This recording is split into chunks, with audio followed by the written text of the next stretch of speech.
충전 중이라서 그런 것 같아요. 충전 중? 네. 충전하면서 방송해서? 아이폰은 없던 잡음이에요, 이게. 아이폰도 계속 충전했어. 근데 아이폰에서는 괜찮았었는데, 이거는 장비가 바뀌었잖아요. 아, 충전한 전력으로 바뀌어서 네. 전기로? 아까는 이상이 없던 소리예요. 그거는 뭐. 어쩔 수 없어. 어차피 그렇게 심각한 건 아니고. 심각하진 않아? 네. 자, 노이즈가 있어도 그냥 갑시다.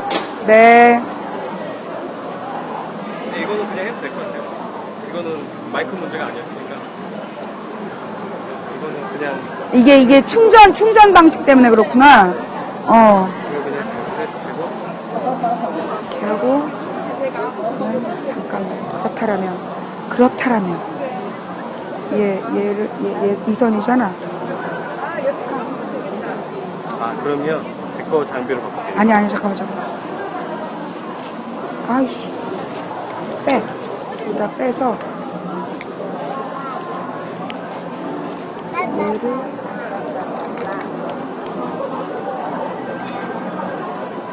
아이패드는 이걸로. 아니, 됐어. 아니, 이게 안정적이에요. 그래? 애플 전용 거라. 잠깐만, 지금 들어봐봐. 내가 아까 오던 방식으로 바꿨어. 노이즈가 없어졌어. 노이즈가 없지? 오케이. 이거 지금 충전 방식을 바꿨어. 충전 방식을 바꿨으니까 갑시다. 아, 뭐라고? 노이즈가? 아, 됐어. 충전 방식의 문제였던 것 같아. 예. 자, 이제 됐죠? 아, 잡음 안 나요. 이제 제발 좀 방송합시다. 네. 지금 이제 제발 좀 방송하자는. 네, 여러분 정말 애기 안고 너무 고생하시죠. 죄송합니다. 네. 자, 안녕하세요. 망치 부인입니다. 반갑습니다. 네. 인사만 몇 번째예요. 대단히 감사합니다. 예. 안녕하세요. 예, 지금 이제 녹화되고 있을 거라고 믿고. 자, 녹화되고 있죠? 네. 서울, 제가 사는 곳이 이제 서울의 제일 북쪽이에요. 바로 이제 서울하고 의정부하고 붙어 있는데, 의정부하고 우리 동네하고 경계예요. 그래서 저희 집에서 한 5분, 10분만 가면 바로 이제 의정부라는 위성도시가 맞닥뜨려 있는 서울에서도 변두리. 그래서 우리 동네는 이렇게 번화하지 않아요. 이 광주 충장로에 와보니까 눈이 막 휘둥그레지는 것 같아요. 제가 사실 서울에 있는 명동도 잘 못 나가요. 정신이 없어서. 여기 와보니까 막 노랫소리가 너무 커가지고 막 적응이 안 되네. 근데 이게 여기가 광주의 이제 심장부인 거잖아요. 그죠? 예, 여기 광주일보도 있고, 그러니까 여기가 이제 충장로, 금남로가 옛날에 5.18 그 당시에 중심적인 투쟁의 거리였던 곳이고, 그런데 여기가 이제 이렇게 막 확 번화가로 바뀐 거네요. 그럼 금남로는 좀 많이, 요즘도 좀 활발한가요? 금남로가 많이 죽은 것 같은데, 예, 그러니까 그 금남로는 요즘에 상가가 많이 죽었죠. 주변 도로 상가가 수가 많이 생겼어요. 지구가 많이 거기 금남로는 이제 좀 많이 가라앉고 주변으로 이제 신흥 그렇게 된 거구나. 그래요. 자, 저는 지금 이곳 우리 시청자 여러분, 광주 충장로 우체국으로 가신 분들, 여기 이거 무슨 골목이에요? 잘 모르시죠? 충장로 저기 뭐야? 충장로 우체국 간판 앞에서 레스모아 쪽으로, 아니면 여기 지금 포니 앞이야, 포니. 충파. 충장로 파출소 가는 길.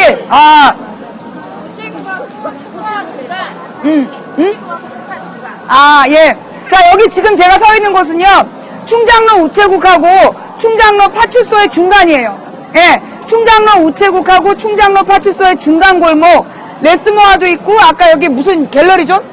갤러리존도 있고, 여기는 무엇보다 제가 지금 서 있는 곳은 어디냐면 여기 지금 광주 충장로 포니라는 굉장히 큰 옷집인데요. 여기 그 매니저님께서 음악도 꺼주시고, 그 다음에 여기에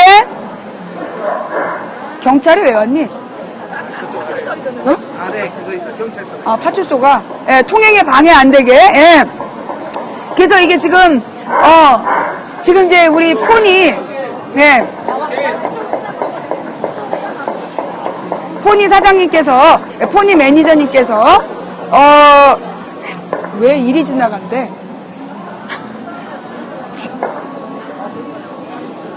참 대단해요. 예. 왜 이걸 보고 지나가실까? 아, 예. 아, 그래서 이제 우리 포니 매니저님께서 특별히 허락해 주셔가지고, 입구를 막지 않는다라는 전제로 음악도 꺼주셨어요. 우리 충장로 포니점 매니저님께 다 같이 박수 한번 치고, 예. 감사합니다. 감사합니다. 포니, 제가 서울에 가서도 기억할게요. 충장로 포니점. 대단히 감사합니다. 네. 네네네. 대단히 감사합니다. 제가, 지금 이제 여기 나와서, 너무, 손님이 너무 많으니까 제가 너무 당황스러워요. 저 진짜 처음이에요. 네? 아니, 여기가 진짜 제일 많은 것 같아요. 그리고 또 굉장히 너무나 가까이 서 계시기 때문에, 너무나 떨리는 것 같아요. 제가 이런 것도 처음이라. 그래요. 제가 이제 다음 주에는 부산을 가기로 했는데요. 부산에 제가 그 길거리 수다방을 하기로 한 곳, 거기가 갑자기 훈련이 잡혔대요. 그래서 여러분 제가 부산역 못 갑니다. 부산역으로 오실 분들, 부산역에서 제가 원래 길거리 수다방을 하기로 했는데, 부산역에서 무슨 훈련을 한대요. 갑자기. 예, 그래서 그 훈련 때문에 그 부산역에서 못하고, 수요일은 부산 서면역으로 갑니다. 예. 부산 서면역에 이렇게 장소를 낼 거예요. 예. 그래서 정말 대단하죠. 근데 이게 뭐라 그러나, 훈련 계획이 9월달부터 있었다고 그러는데, 알려지기를 어저께 알려졌대요. 9월에 잡힌 훈련을 어저께 알려줬는지 잘 모르겠는데, 좌우지간 그래서 제가 부산역에는 못 간다는 거. 예, 부산역에 못 가고, 부산 서면역으로 갑니다. 오늘 지금 제가 서 있는 곳은 충장로, 예, 광주 충장로, 레스모아와 포니, 예, 이렇게 레스모아와 포니가 마주보고 있는 사거리에 지금 나와 있습니다. 방금 이 좁은 길로 경찰차가 이렇게 지나갔어요. 네. 제가 어딜 가나 우리 경찰분들이 관심을 참 많이 표하시는 것 같아요. 그죠? 네, 근데 아마 이제 여러분들이 무서우니까 직접 접근은 못하고. 제가 광주에 2012년에 왔었어요. 광주에 2012년에 광주 터미널에 왔는데, 그때 광주 터미널이 사유지인 걸 모르고, 그리고 어딜 가나 저희가 방송을 할 때 따로 신청서를 쓰지 않거든요. 그런 신청서를 써야 된다 법 규정이 없어요. 그런데 광주 터미널에서 여기는 사유지니까 나가라 이런 거예요. 그래가지고 제가 굉장히 당황을 했죠. 그래서 나가라면 나가지. 그러고 짐을 주섬주섬 챙기고 있는데 이렇게 고개를 들어봤더니 이 정도로 쫙 모여 계시는 거야. 한 몇 분 보고 계셨는데 갑자기 싹 모여가지고 그분들이 그 직원한테 묻는 거예요. 여기서 하면 안 되는 이유를 찬찬히 설명해봐. 그러니까 그 직원이 가만히 서 있다가 막 무전기를 하는 척 하면서 저쪽으로 가서 다시 오지 않았어요. 그래서 제가 이제 광주에서 한 적이 있는데, 지금은 아예 경찰차가 그냥 지나가네요. 경찰차가 지나가는데, 예, 이렇게 우리 광주 시민 여러분께 나와주셔서 대단히 감사드리고요. 근데 여기가 되게 서서 있기가 되게 불편하세요. 그러니까 중간에 애기 안고 있다가 힘드신 분 가셔도 됩니다. 네. 그 애기 안고 오신 분들이 몇 분 계신데, 예, 저 아프리카 맘치 부인이에요. 아프리카 TV. 학생 여러분 반가워요. 예. 그래요. 일단 지나가는, 제가 이제 목표를 세웠잖아요. 왜 길거리 수다방을 하나. 길거리 수다방을 하는 이유가 뭐냐 하면, 우리 이제 자라나는 꿈나무들을 공략하자. 그리고 제가 이제 내려오면서도 참 많은 고민을 했는데, 제가 혹시 오면서 하는 방송 보셨나요? 근데 아마 그때 음소거가 돼서 못 들으셨을 것 같아. 제가 이제 내려오면서 무슨 얘기를 했냐면, 옛날에 우리 김대중 대통령이 박정희에게 깃발을 세우던 시절이 40대 기수론을 세울 때였다. 그래서 그 당시에 김대중 대통령이 박정희에게 40대가 나서서 그 박정희 정부의 독재와 맞서 싸우자라는 주장을 했고, 그래서 김영삼, 김대중이 소위 그 당시 40대 기수론으로 독재 정부에 맞서 싸웠다는 거죠. 그 다음 세대가 김근태, 노무현 시대. 어머, 어떡해. 안녕해, 아가들아. 너무 이뻐. 애기만 보면 정신이 혼미해져서. 자, 집중하고, 예. 그래서 이제 그 다음 세대가 1970년대, 80년대에 김근태, 노무현, 이런 사람들이 소위 이제 40대 시절에 그들과 맞서 싸웠던. 그래서 김근태, 노무현 두 사람이 국회의원이 됐던 시절이 그분들이 40대였어요. 그때 이제 새로운 세대로서 그 지도자 그룹이 돼서 이제 시작을 한 거죠. 그 다음에 이제 그러면 2000년대에 또 한 번 기회가 왔는데 그게 언제냐면 2004년이었죠. 2004년에 노무현 대통령 탄핵을 기점으로 해서 그때 이제 소위 그 당시 40대가 그때가 486 시대였거든요. 그러니까 40대 80년대 학번 60년대생이 국회에 대거 진출했어요. 그때 이 486들이 소위 그 새로운 40대 기수론을 세워서 깃발을 세웠어야 됐어. 근데 그 당시에 이 486들이 그 152석이라는 거대 여당이라는 책임감, 부담감 때문에 만약에 그때가 야당이었다면 이 사람들이 독재 정권에 맞서 싸운다는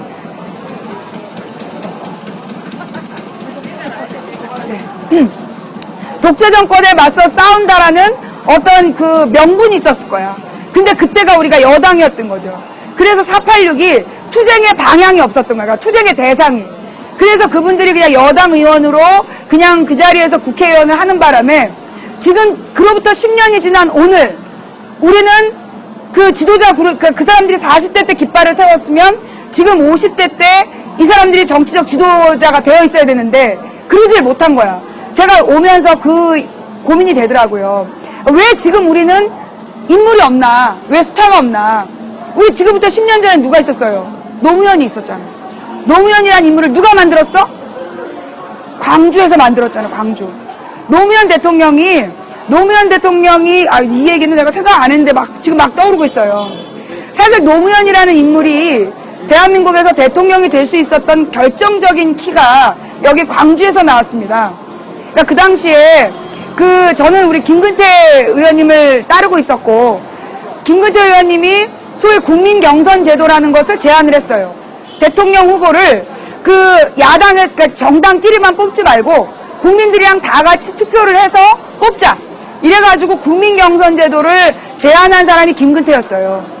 그래가지고 이제 이 국민경선을 저 지방에서부터 하면서 올라오자. 그래서 제주도, 울산 이런 식으로 이렇게 해서 올라오자고 제안을 했고, 그래서 그 제주도하고 울산하고 두 번인가 세 번을 했는데 김근태 의원은 꼴찌를 한 거야.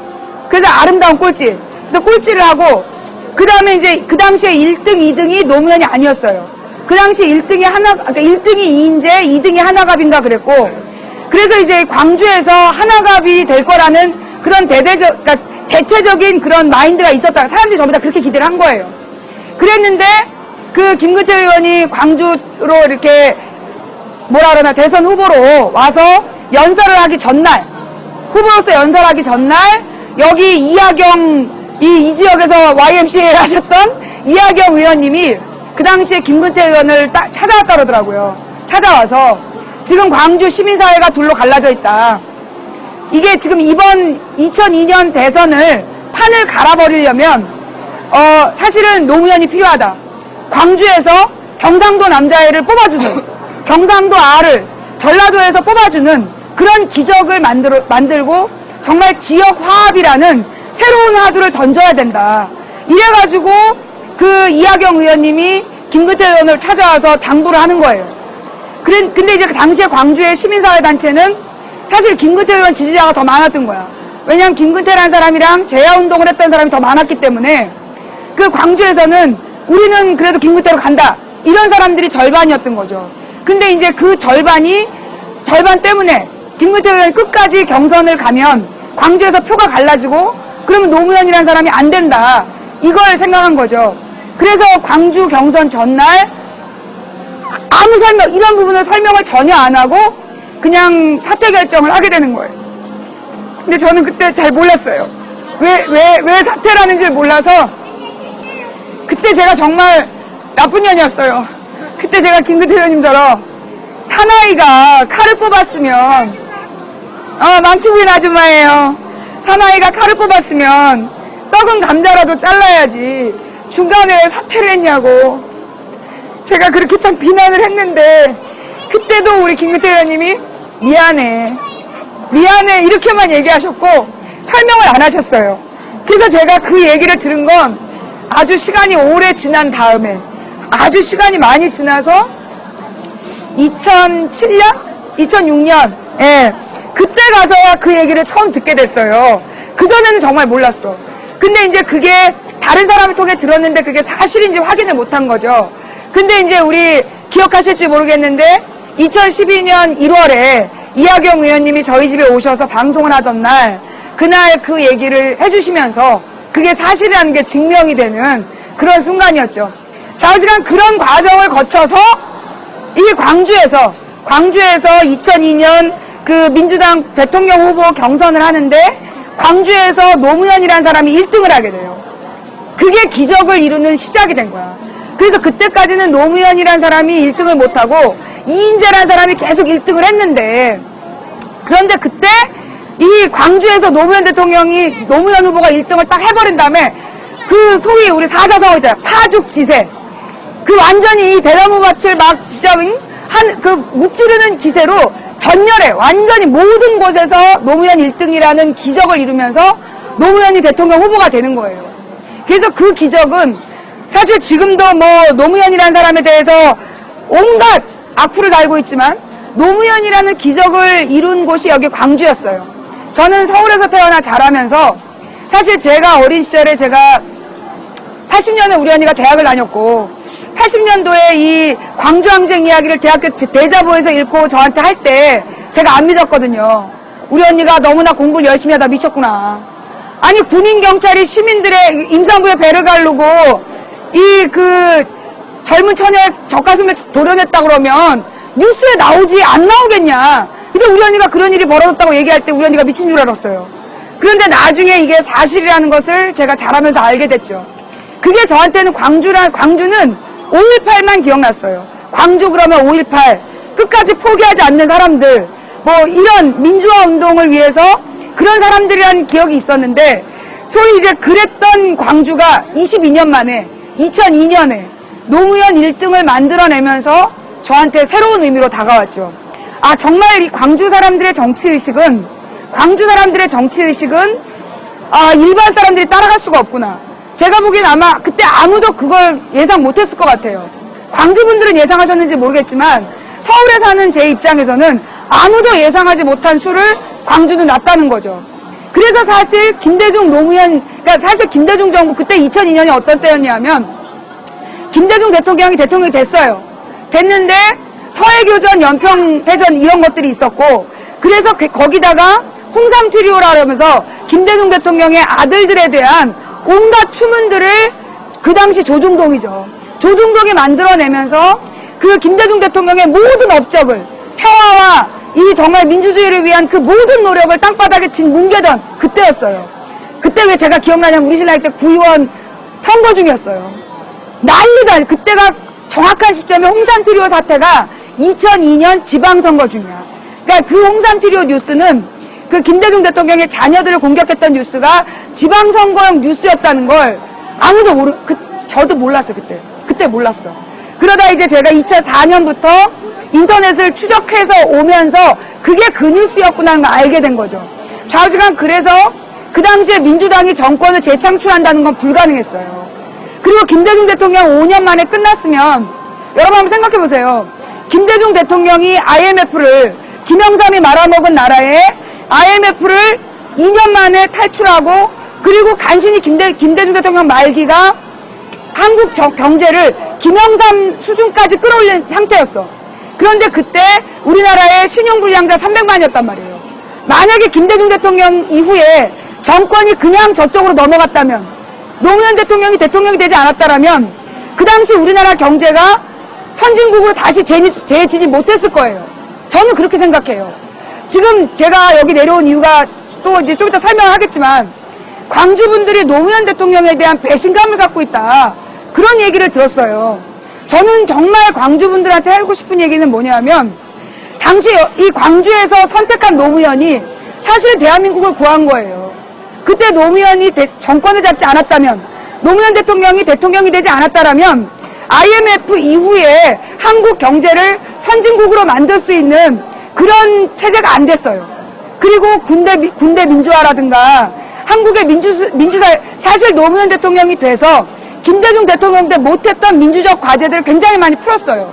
무엇보다 조중동의 문제를 정확히 짚어냈고, 그래서 대한민국의 민주주의와 경제 발전에 큰 역할을 했는데, 그 노무현을 만든 사람들이 광주다.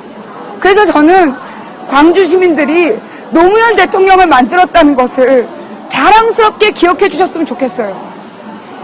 지금으로부터 24년 전에 광주에 5.18이 있었던 것을 누구보다도 자랑스럽게 기억하셔야 되고, 지금으로부터 12년 전에 노무현이라는 사람을 우리 손으로 만들었다는 것을 정말 자랑스럽게 기억해 줬으면 좋겠어요. 그건 여러분의 위대한 역사예요. 오늘 왜 이런데? 고맙습니다. 마이크 살짝 바꿀게요. 제가 들어봤는데 그냥 마이크가 더 좋아. 그래. 이게 막 총각이 돼, 바지를.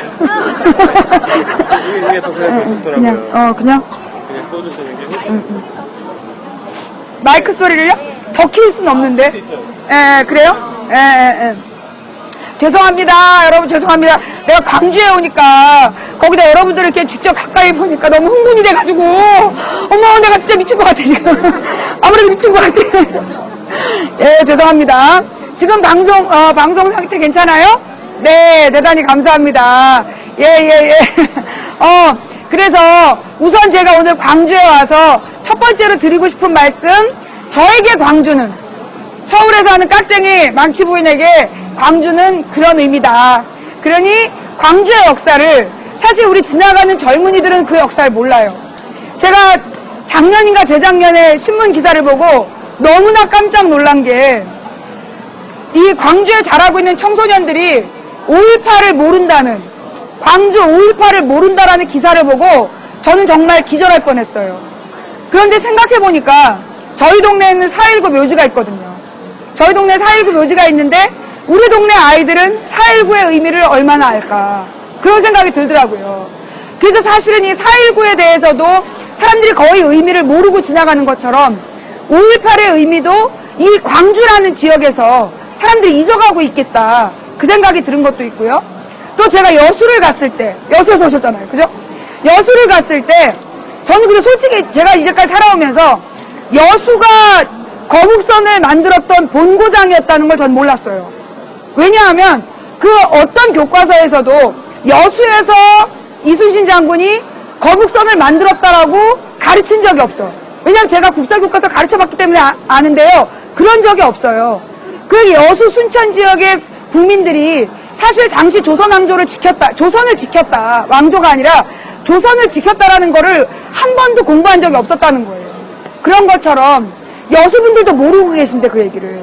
그러니 여수에서 이순신의 역사를 지운 것처럼, 대구에서 민족운동의 역사를 지운 것처럼, 광주에서 5.18의 역사, 정말 민주주의의 그 깃발을 세웠던 역사를 저들은 철저히 엄청난 돈으로 지워가고 있다. 그래서 우리 광주분들이 정말 가슴에, 여러분, 사실 이렇게 된 거는 어떻게 보면 저희 수도권 사람들의 잘못일 수도 있어요.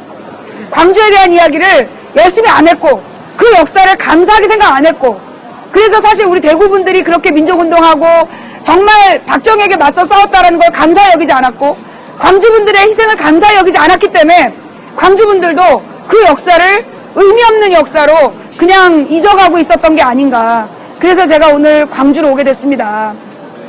사실 감사합니다. 감사합니다. 제가 이제 오늘 내려오게 된 이유는 2012년 여러 가지 이유가 있는데, 2012년 11월 문재인 대통령 후보를 선거운동 하다가 갑자기 이제 구속이 되면서, 그때 정말 많은 법조인들이 12명한테 물어봤습니다. 12명한테 내가 이런 걸로 지금 재판 중인데, 근데 나한테 분명 하나님께 사인을 주시는 거야. 너 구속된다. 근데 내가 물어봤어. 법조인들한테 이걸로 구속된다는데 맞냐 했더니 다 비웃는 거예요. 이걸로 구속되면 저기 신문 날 일이다. 막 비웃더라고. 구속되고 신문 났어. 36개 언론사에 났어. 그래서 그렇게 이제 제가 구속되기 전에 한번 광주에 왔다 가고, 이번에 제가 또 고발당했잖아요. 이것도 사실 제가 그때 12년에도요, 검찰 수사관이랑 검찰이 무혐의라 그랬어요. 7월 달까지 무혐의라고 얘기를 했는데 그걸로 제가 구속이 되거든요. 그러니까 지금 제가 고발당한 이 건수가 다 제가 조사를 받고 있는데 거기 사무실에 있는 경찰들이 비웃는 거야. 제목이 만우절에 박근혜 하야라는 제목으로 했다. 이게 대통령 모독이라는 그 고발이 들어왔는데 여기에 어떻게 생각하냐 해서 내가 대답을 했더니 경찰들이 킥킥거리고 웃는 거예요. 그래도 안 믿어 내가. 이래놓고 구속할 수도 있기 때문에. 그래서 이제 제가 혹시 이번 건으로도 구속당할 수 있다. 만인이 비웃는 건으로 구속당할 수 있다라는 전제하에 우리 조카가 군대 가기 전 전국 순회를 하리라. 그래서 이 10월 말까지 제가 기회가 있는데 그래서 광주를 올까 대구를 갈까 고민 많이 했어요. 대구에 잊혀진 역사도 살려야 된다. 광주에 이 분들도 만나야 된다. 고민하다가 이제 다음 주가 부산이니까 영남은 한번 간다. 그러면 여기 광주를 와서 혹시라도 구속되기 전 마지막 팀발로고 가야 된다. 그래서 제가 오늘 광주로 왔습니다. 저 잘 왔나요? 네. 감사합니다. 네, 감사합니다. 근데 제가 지금 아까 처음에 딱 와서 방송할 때는 좀 초췌해 보이지 않았어요? 근데 지금 막 방송하면서 지금 막 얼굴이 살아나고 있죠? 이게 신기해. 이게 문제야. 이게 방송을 하다 보면요. 갑자기 이렇게 막 제가 방송하기 전에는 몸이 너무 안 좋으니까 항상 오늘은 방송 하루 쉰다 그럴까? 오늘은 못한다 그럴까? 그런 막 고민을 해요. 그러다가 카메라 돌아가고 시청자들이 몰려오고 이러면 또 생각이 바뀌는 거야. 그리고 지금 막 와서 방송을 하면서 여러분들이 막 이 눈빛으로 쏴주는 이 에너지가 막 지금 저의 이 생체 에너지를 변화시키고 있는 것 같아요. 하여튼 여러분 너무나 만나서 반갑습니다. 감사합니다. 감사합니다. 예. 자, 지금 저는 원래 충장로 우체국에 와서 충장로 우체국가 사거리에 살 예정이었는데요. 제가 거기에 지금 우리 세월호 특별법 서명운동을 하고 있습니다. 그러니까 여러분들이 세월호 특별법 서명운동을 하시고 그쪽에서 충장로 파출소 가는 게 어디냐고 물어보시면 돼요. 그러면 충장로 파출소로 오시다 보면 여기 포니 앞에서 망치 부인이 방송을 하고 있습니다. 여기 지금 스피커가 나오고 있어서 이렇게 소리가 들리는구나. 예.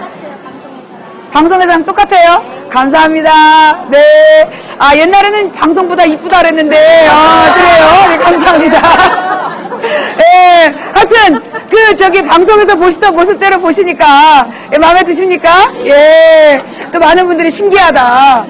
연예인 본 것 같다. 제가 연예인 맞아요? 네. 배우예요, 배우. 근데 연예인은 급이 많아. 등급이 여러 개야. 그래서 이제 사실 망치부인의 직업이 뭐냐? 지나가시는 분들 저 여자 뭐냐? 이 아줌마 뭐예요? 많은 분들이 물어보세요, 지금. 예, 망치부인이에요. 망치부인이라는 사람이고요. 저의 저는 전직 학원 강사였어요. 전직 학원 강사였고, 그 다음에 가외교사를 하면서 고등학교 사회탐구 12과목을 제가 가르쳤었고요. 그 다음에는 이제 외국계 보험회사에서 제가 2년 동안 영업사원을 하면서 부자들이 돈을 어떻게 어떻게 숨기나? 우리가 동네 말만 알아가지고, 그러니까 이게 부자들이 어떻게 돈을 숨기는가? 내지는 어떻게 탈세하나? 이런 것들을 제가 좀 봤고요. 그 다음에, 이 부자들은, 그러니까 제가 보험 영업을 하기 전까지는 사실 저는 부자에 대한 환상했었어요. 왜냐하면 제가 어린 시절에 아주 유행했던 게 하이틴 로맨스라는 거였어요. 하이틴 로맨스, 요즘에도 그런 비슷하게 있을지 모르겠는데 그 하이틴 로맨스라는 소설책에 보면 주인공은 다 부자야. 다 부자인데 또 잘생겼어. 그런데도 바람둥이야. 근데 그 바람둥이가 뚱뚱하고 못생기고 성격 나쁜 여자 주인공한테 푹 빠져. 그래서 제가 어린 시절부터 뚱뚱하고 못생기고 성격 나쁜 여자로 자라야 된다. 그래서 부자를 만나야 되겠다. 라는 마음으로 자라다 보니까 조금 고등학교 때까지 좀 달랐어요. 어쨌거나 그래서 제가 부자에 대한 환상이 있었어요. 그런데 제가 그 영업사원을 하면서 부자들을 만나보고 그리고 이 부자들의 실체를 깨달은 거야. 저는 돈이 100억쯤 있으면 정말 이렇게 남한테 나눠주고 그렇게 살 줄 알았어요. 근데 이제 우리 또 우리 매니저님이나 우리 지점장님이 제가 이제 대학을 좀 괜찮은 데를 나왔다. 소위 이제 보험 영업한 사람들 중에는 괜찮은 영업이다. 그리고 이제 제가 나 영업을 잘했어. 그래가지고 이제 남자 직원들이 있는 사무소에서 제가 설계한 상품으로 교육을 했다는 거예요. 내가 그만큼 잘했다는 얘기지. 그러니까 이제 우리 지점장님이 나를 부자들한테 막 연결시켜주는 거야. 그러면서 이제 골프도 배워라. 부자들을 상대로 영업을 하려면 골프를 배워야 된다. 그래서 막 골프를 끊어주겠다. 그 다음에 부자들하고 영업을 하려면 스키를 배워야 된다. 근데 제가 골프를 계속 안 갔더니 스키장을 끌고 가신 거야. 그리고 이제 스키를 딱 신겼어, 나한테. 신기는 것까지는 성공하셨지만 제가 스키를 타고 뒤로 쫙 미끄러진 다음에 그 자리에서 벗었죠. 그리고 내려와 버렸어요.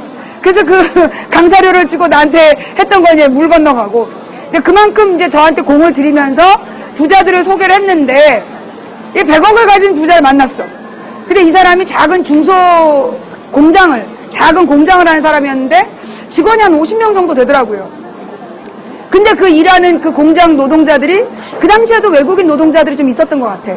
외국인 노동자들이 그때는 많지 않고 조금 있었는데 일하는 사람들이 너무 얼굴이 어두운 거야. 너무 어두운 얼굴로 일을 하고 있었고 그때 이 사장이 이 유리창 위에서 이렇게 내려다보는 거야. 그러면서 하는 말이 저 밥벌레들, 저 밥벌어지 새끼들. 그래서 내가 이 공장을 때려부시고 여기다 모텔을 지으면 여기다 모텔을 지으면 지금보다 수입이 10배는 될 텐데 그런 얘기를 하는 거예요. 그때 제가 이 부자들에 대한 그 혐오감 그래서 제가 아니 이렇게 돈이 많으신 분이 왜 이렇게 돈 하세요?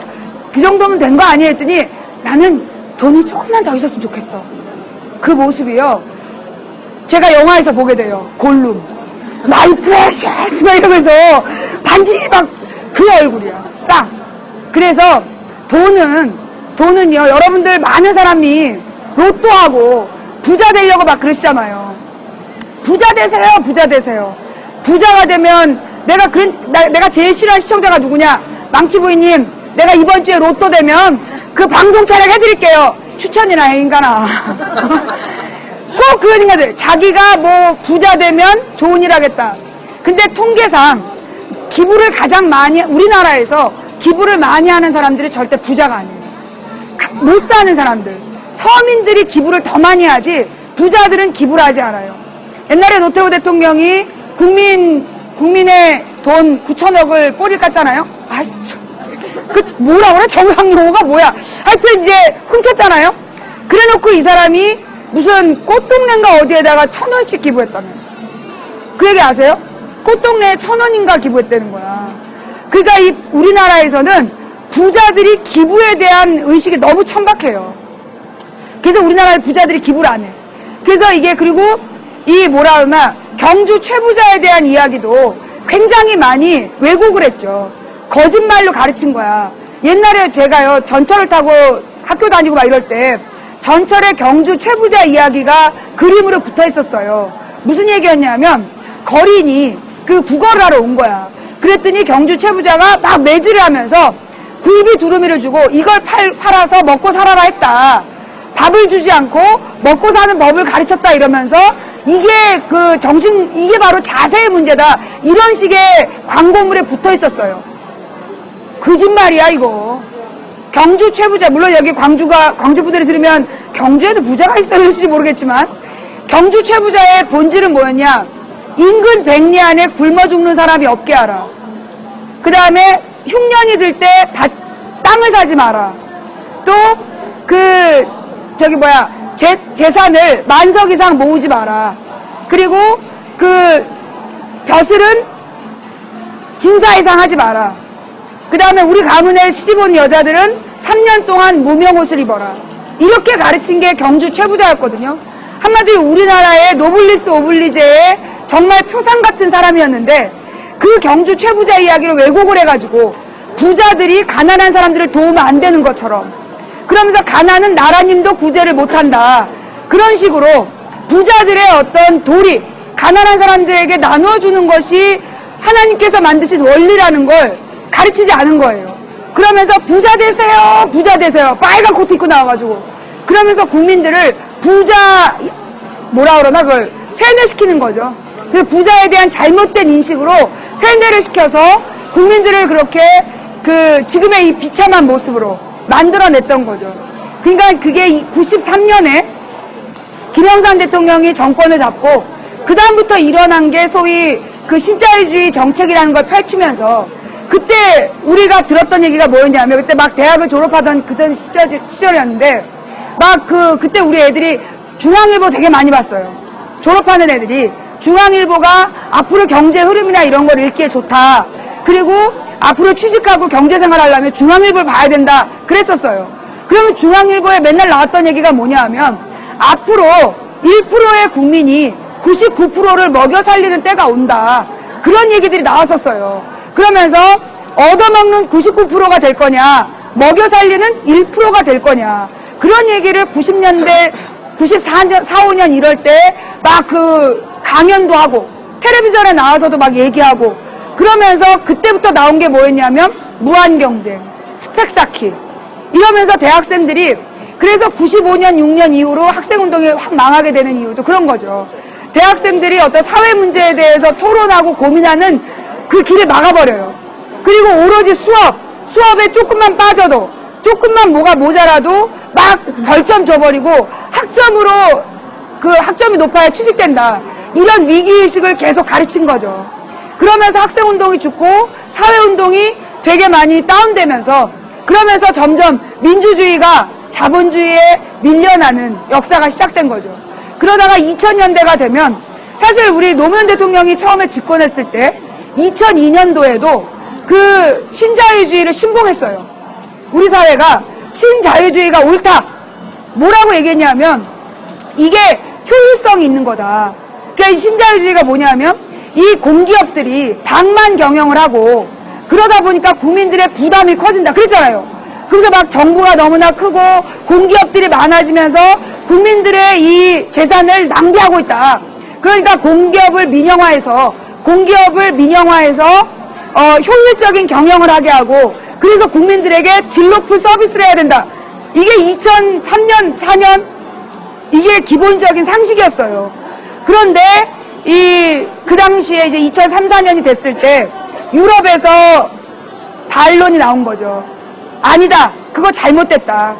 옛날에 대처랑 레이건이 레이건 대통령 때 우리가 난리 났었잖아요. 레이건의 일대기 그래가지고 막 김대중 대통령보다 더 오래 특집하고 그랬었다고. 그러면서 대처 세상에 대처를 나는 그래서 다른 나라도 우리나라처럼 굉장히 막 영웅시하는 줄 알았어. 알고 보니까 대처 쫓겨난 다음부터 전부 다 무시했대. 우리만 대처 그러면서 박근혜 마케팅 그러면서 살아왔던 거죠. 근데 좌우지간 이 대처와 레이건의 80년대를 지나 90년대 중반부터 굉장히 이제 선진국들의 서민들이 뭔가 잘못됐다는 걸 깨닫기 시작했다는 거예요. 맨 처음에 80년대에 신자유주의가 들어왔을 때는 뭐라고 얘기를 했냐. 우리나라도 다 그런 과정을 거쳤어요.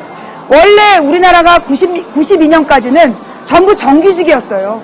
전부 정규직이었고 그 다음에 함부로 자를 수가 없고 그런데 92년 말에 이 김영삼이 노동법이라는 거를 날치기 통과를 하는데 거기서 고용 유연성이라는 이름으로 정리해고를 합법화하는 법이 통과가 되죠. 그리고 난 다음에 근데 정리해고를 갑자기 하면 이게 또 막 집단 반발할 거 아니에요. IMF 때문에 욕먹은 것도 있고. 그러니까 93년부터 7년까지 어떻게 설득했느냐 하면 야, 너 지금 연봉 얼마야? 2천만 원 받지? 너가 여기서 계약직으로 변경하면 네가 얼마나 노력하느냐에 따라서 3천, 4천도 가능해. 틀림없이 그때 그렇게 가르쳤어요. 그때 95년도에 직장 다니는 친구들이 그런 얘기를 했었어. 그래서 정규직으로 들어갔는데 정규직으로 들어간 사람들이 어쩌면 계약직으로 바뀌면 그때 뭐라고 연봉 2천인 애들한테 연봉 5천 된다 그랬어요. 5천까지 성과급을 받을 수 있다. 그래서 정규직들이 비정규직으로 계약을 바꾼 거야. 그래서 처음에는 2천만 원 연봉으로 들어간 애한테 계약직으로 바꾼 첫 해 정도에는 2,500도 주고 그랬어요. 2,700도 주고. 그러면서 얘한테 넌 내년에 3천을 받을 거야. 그러니까 2,500, 700을 받는 걸 보면 정규직 친구들이 야! 우리도 2천 받는데 쟤 똑같이 일하고 2,700 받았어. 그래가지고 비정규직으로 전환을 한 거야. 그런 거예요. 그래서 비정규직으로 전환할 때까지만 1점 몇 프로를 준 거야. 20%, 30% 더 준 거예요. 그래놓고 대부분이 정규직이 비정규직 그러면서 그때 유행한 단어가 프리랜서. 프리랜서라는 게 되면 그 정규직처럼 매여있지 않으면서 돈은 더 벌 수 있다. 그럴싸하잖아요. 그걸 믿은 거야. 그래가지고 비정규직으로 90년대 후반에 거의 바뀌게 돼요. 그 다음에 어떤 문제가 생기냐. 2002년 이후로 소위 옛날에 대기업들이 연봉 6, 7천이었는데 연봉 6, 7천짜리 대기업 생산직을 뽑지 않게 돼요. 그래놓고 정규직은 정규직인데 연봉 3, 4천으로 바뀌게 되죠. 그게 2002년부터 벌어진 일이야. 그런데 우리는 그걸 다 몰랐어. 그러면서 2002년도에도 조중동은 계속 그렇게 얘기했어요. 김영삼 이후 줄곧 노동자들이 파업을 해서 국가 경쟁력이 떨어진다. 수출에 지장이 있다. 그래서 노동자의 파업은 국가를 망하게 하는 빨갱이들의 사상이다. 믿었잖아요, 다. 그러면서 그때 유행했던 단어가 뭐였죠? 귀족 노조. 그래서 노동자가 파업을 하면 귀족 노조라고. 그러면서 쟤네들 연봉 7, 8천 받으면서 파업한다. 근데 국민들이 7, 8천? 쫙 이러면서 그만 받아라. 지금 공무원 연금하고 똑같아요. 여러분 요즘에 공무원 연금 얘기 들으면 화나시죠? 사실 우리 청년들의 꿈이 뭐야? 공무원이잖아. 공무원 시험 보려고 10년씩 공부해도 공무원이 안 되잖아요. 그래가지고 공무원이 끝도록 되고 싶은데 지금 공무원들은 자기들 입이 공무원이야. 돈도 많이 받아. 그런데 공무원 연금까지 챙기려고 그런다니 막 분노하시잖아요. 그런데요, 공무원들의 연봉이 사실 지금으로부터 10년 전에 대기업 노동자들하고 비교해보면 턱없이 적었어요. 절반값이었어. 그때 뭐라고 얘기했냐면 공무원은 연금 받잖아. 일반 사기업은 퇴직금으로 끝이야. 너네는 연금을 받을 거니까 지금 절반만 받고 살아. 그랬는데 그 공무원들의 연봉은 그대로 유지가 된 거고 나머지 일반 국민의 연봉이 3분의 1로 줄은 거야. 그러니까 지금에 와서 공무원이 우리보다 많이 받는데 연금까지 줘야 되냐 이러면서 난동을 피우는 거죠. 근데 여러분 있잖아요, 국민 세금으로 연금 준다라고 뭐라고 그러는데 진짜 국민 세금이 낭비되는 건 군인연금이에요. 우리나라 군인이 얼마나 많아. 우리나라 군인 이 많은 숫자를 유지하기 위해서 그만큼 관리직이 필요한 거예요. 그 관리직들이 군인연금 받는 거예요. 그런데 군인연금의 예산은 언제 바닥났다? 70년대 중반인가 80년대 초반에 끝났어요. 지금 20년 이상을 국가에서 돈을 내주고 있는 거예요.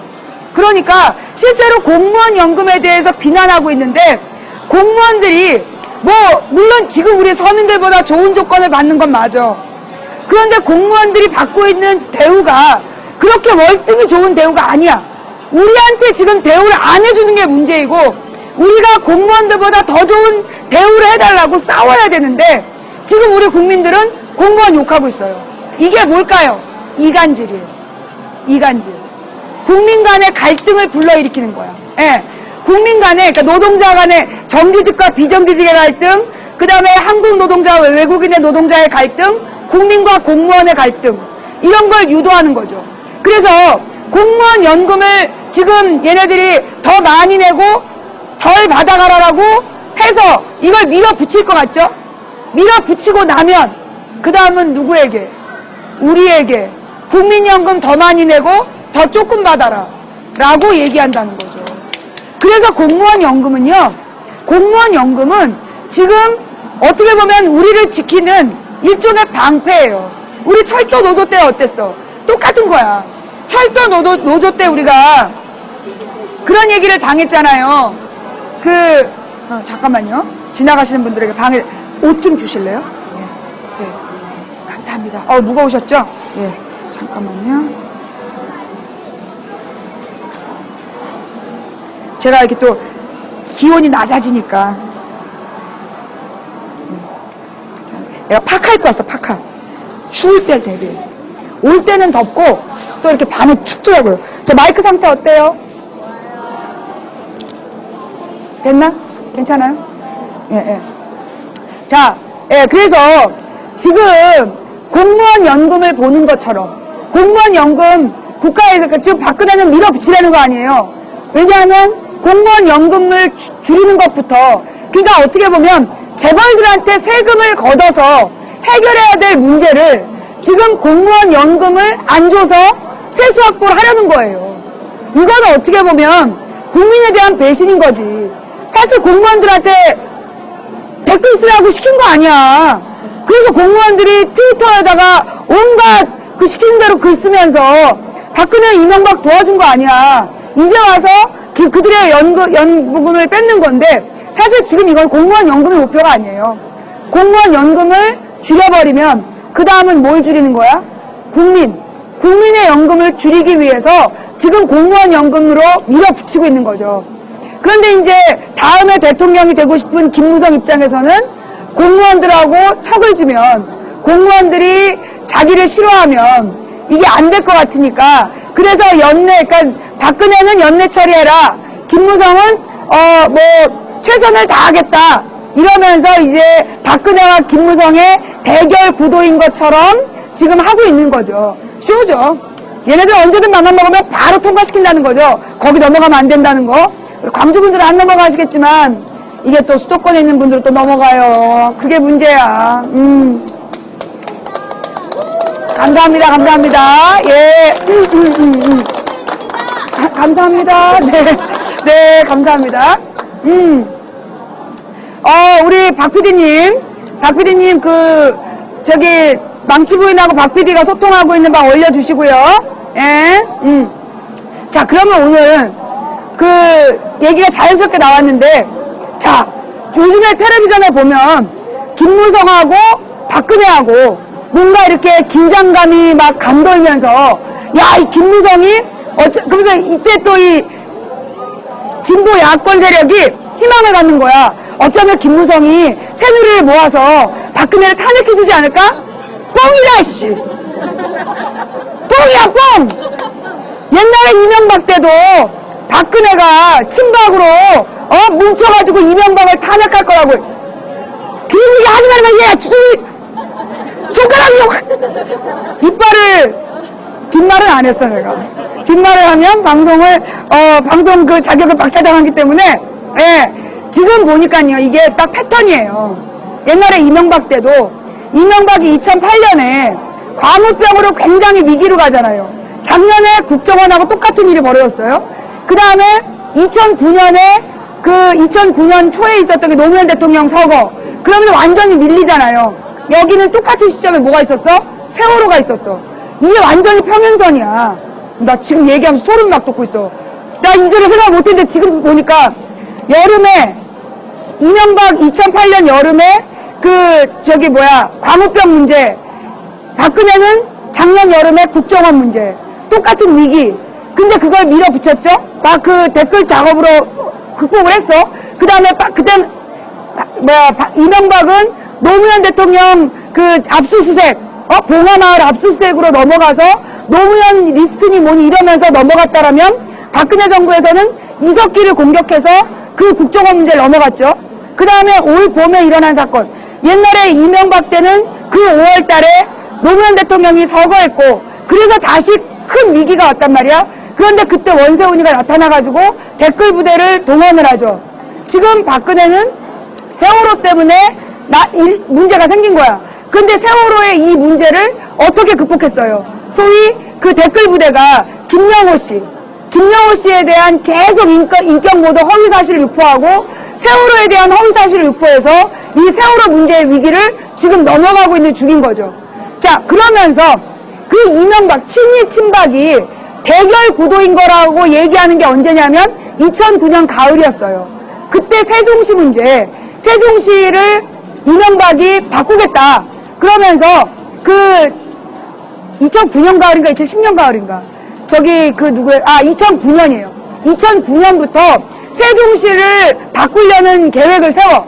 그랬더니만 박근혜가 절대 반대 이렇게 얘기를 합니다. 그러면서 2009년부터 2010년까지 세종시 문제를 놓고 친박이 갈등하고 있다. 친박친이 갈등한다. 이래가지고 그 당시에 진보 언론들이 여당이 갈라질 거다. 여당이 세력이 분열되면 그러면 야권이 그냥 자연스럽게 이렇게 정권을 차지하게 될 거라는 개소리한 인간들이 있었어. 지금 생각한다면 하여튼 그랬다는 얘기죠. 예. 그래서 근데 지금 똑같이 지금 김무성을 띄우면서 김무성이 박근혜하고 어떤 갈등 관계를 조성하는 것처럼 그러면서 김무성의 발언, 그 다음에 김무성 하나 갖고 장사가 안 되잖아요? 그리고 김무성이 너무나 확 낮춘 척을 했어. 그러니까 누구를 띄워? 김태호를 띄우는 거야. 김태호를 띄우면서 김무성, 김태호 양강 구도로, 그러니까 친이 친박, 그래서 친이의 김무성, 그 다음에 친박의 김태호가 경쟁하는 것 같은 구도로 조중동의 소설 소재를 던지는 거죠. 이걸 국민들이 속아 넘어가면 우리는 또 똑같이 시간을 허비하게 되는 거야. 그 언론이 써대는 뭐 친이 친박의 또는 박근혜와 김무성의 긴장관계라는 것에 그 희망을 갖고 혹시 새누리당이 이 박근혜를 탄핵하는 거 아니야? 꿈도 꾸지 말라래. 꿈도 꾸지 말라고. 왜냐하면 제가 늘 말씀드리지만 박근혜를 지지하는 소위 박근혜 세력은 옛날에 군부 독재 시절에 형성된 세력이에요. 그 다음에 이명박을 지지하는 세력은 소위 재벌 권력. 근데 이 군부 독재 권력하고 재벌 권력이 정말 적군일까요? 사돈이에요. 사돈이야. 한마디로 사돈이야. 전부 친인척 관계예요. 그래서 얘네들은 절대 갈라서지 않아. 그러면 왜 마치 긴장관계인 것처럼 가르치느냐? 왜 그렇게 소설을 쓰느냐? 마이크를 죽이는 거예요. 야권에 대한 마이크를 꺼버리는 거죠. 야권으로 향할 것 같은 이 카메라를 돌리기 위해서, 그래서 여권 내부에 권력 다투는 것처럼 팽팽한 긴장감이 있는 것처럼 소설을 쓰는 거예요. 그래서 국민들이 야권에 대해서는 아예 포기하게. 그게 이명박 때 바로 썼던 전술이야. 그래서 야권이 이명박 때 너무 무능해 보인 거예요. 존재감을 상실하게 되는 거죠. 지금 마찬가지예요. 그런데 지금 내후년 얼마 안 남았어요. 지금부터 총선까지 몇 달 남았냐? 1년하고, 그러니까 벌써 10월 말이잖아요? 그러면 4월 초란 말이야. 내후년 4월 초예요. 1년 5개월 남았어. 그러면 4월 초이기 때문에, 아니야, 1년 4개월 남았어. 16개월 남은 거예요. 16개월밖에 안 남았어요. 그런데 지금 모습의 야권은 표를 얻을 수 있을까요? 불가능해요. 여기 뭐 광주, 호남이 아무리 도와줘도 현재 민주연합의 모습으로는 절대 16개월 후에 성공할 수가 없어요. 그리고 국민들이 그걸 또 알아봐. 그리고 이 민주연합으로는 안 될 거라는 생각을 하기 때문에 또 진보야당은 절대 자기네들 노선을 포기 안 할 거야. 그러면 내나 정말 이 민주연합 안에 있는 4개 정파, 그 다음에 민주당 밖에 있는 이 3개 정당, 7 난쟁이들이 지금이랑 똑같은 구도로 경쟁을 할 거라는 거죠.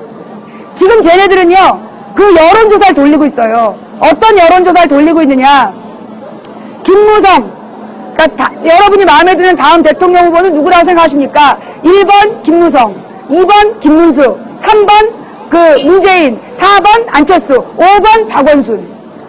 자, 이 보면 김무성 1번이야. 김무성하고 김문수. 지금 김문수는 전혀 안 띄워주고 있어. 그러면 사람들이 어디에게? 김무성에게 표를 주겠죠. 야권, 그러니까 보수 지지자들은 김무성으로 표가 결집되겠죠. 그런데 누구는? 문재인, 박원순이 같이 나와. 그러면 여기는 어떻게 되는 거예요? 표가 갈리는 거야.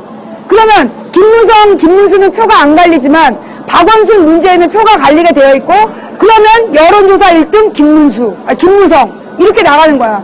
근데 이제 김무성이 너무나 세력을 키워주면 안 되겠다 싶어서 친이계측, 그러니까 옛날에는 친이계라고 생각했는데 지금 또 누굴 돌려? 반기문. 지금은 박근혜 쪽에서 돌리는 것 같아.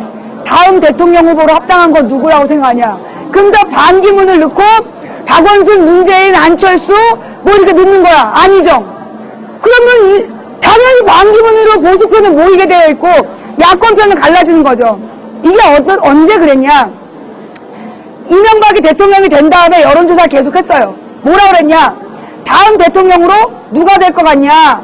박근혜 1번. 그 다음에 손학규, 김근태 누구 해가지고 7명을 넣는 거예요. 아니 그러면 여권 후보는 1명, 야권 후보가 7명이야. 그러면 야권 후보 지지표가 70몇 %예요.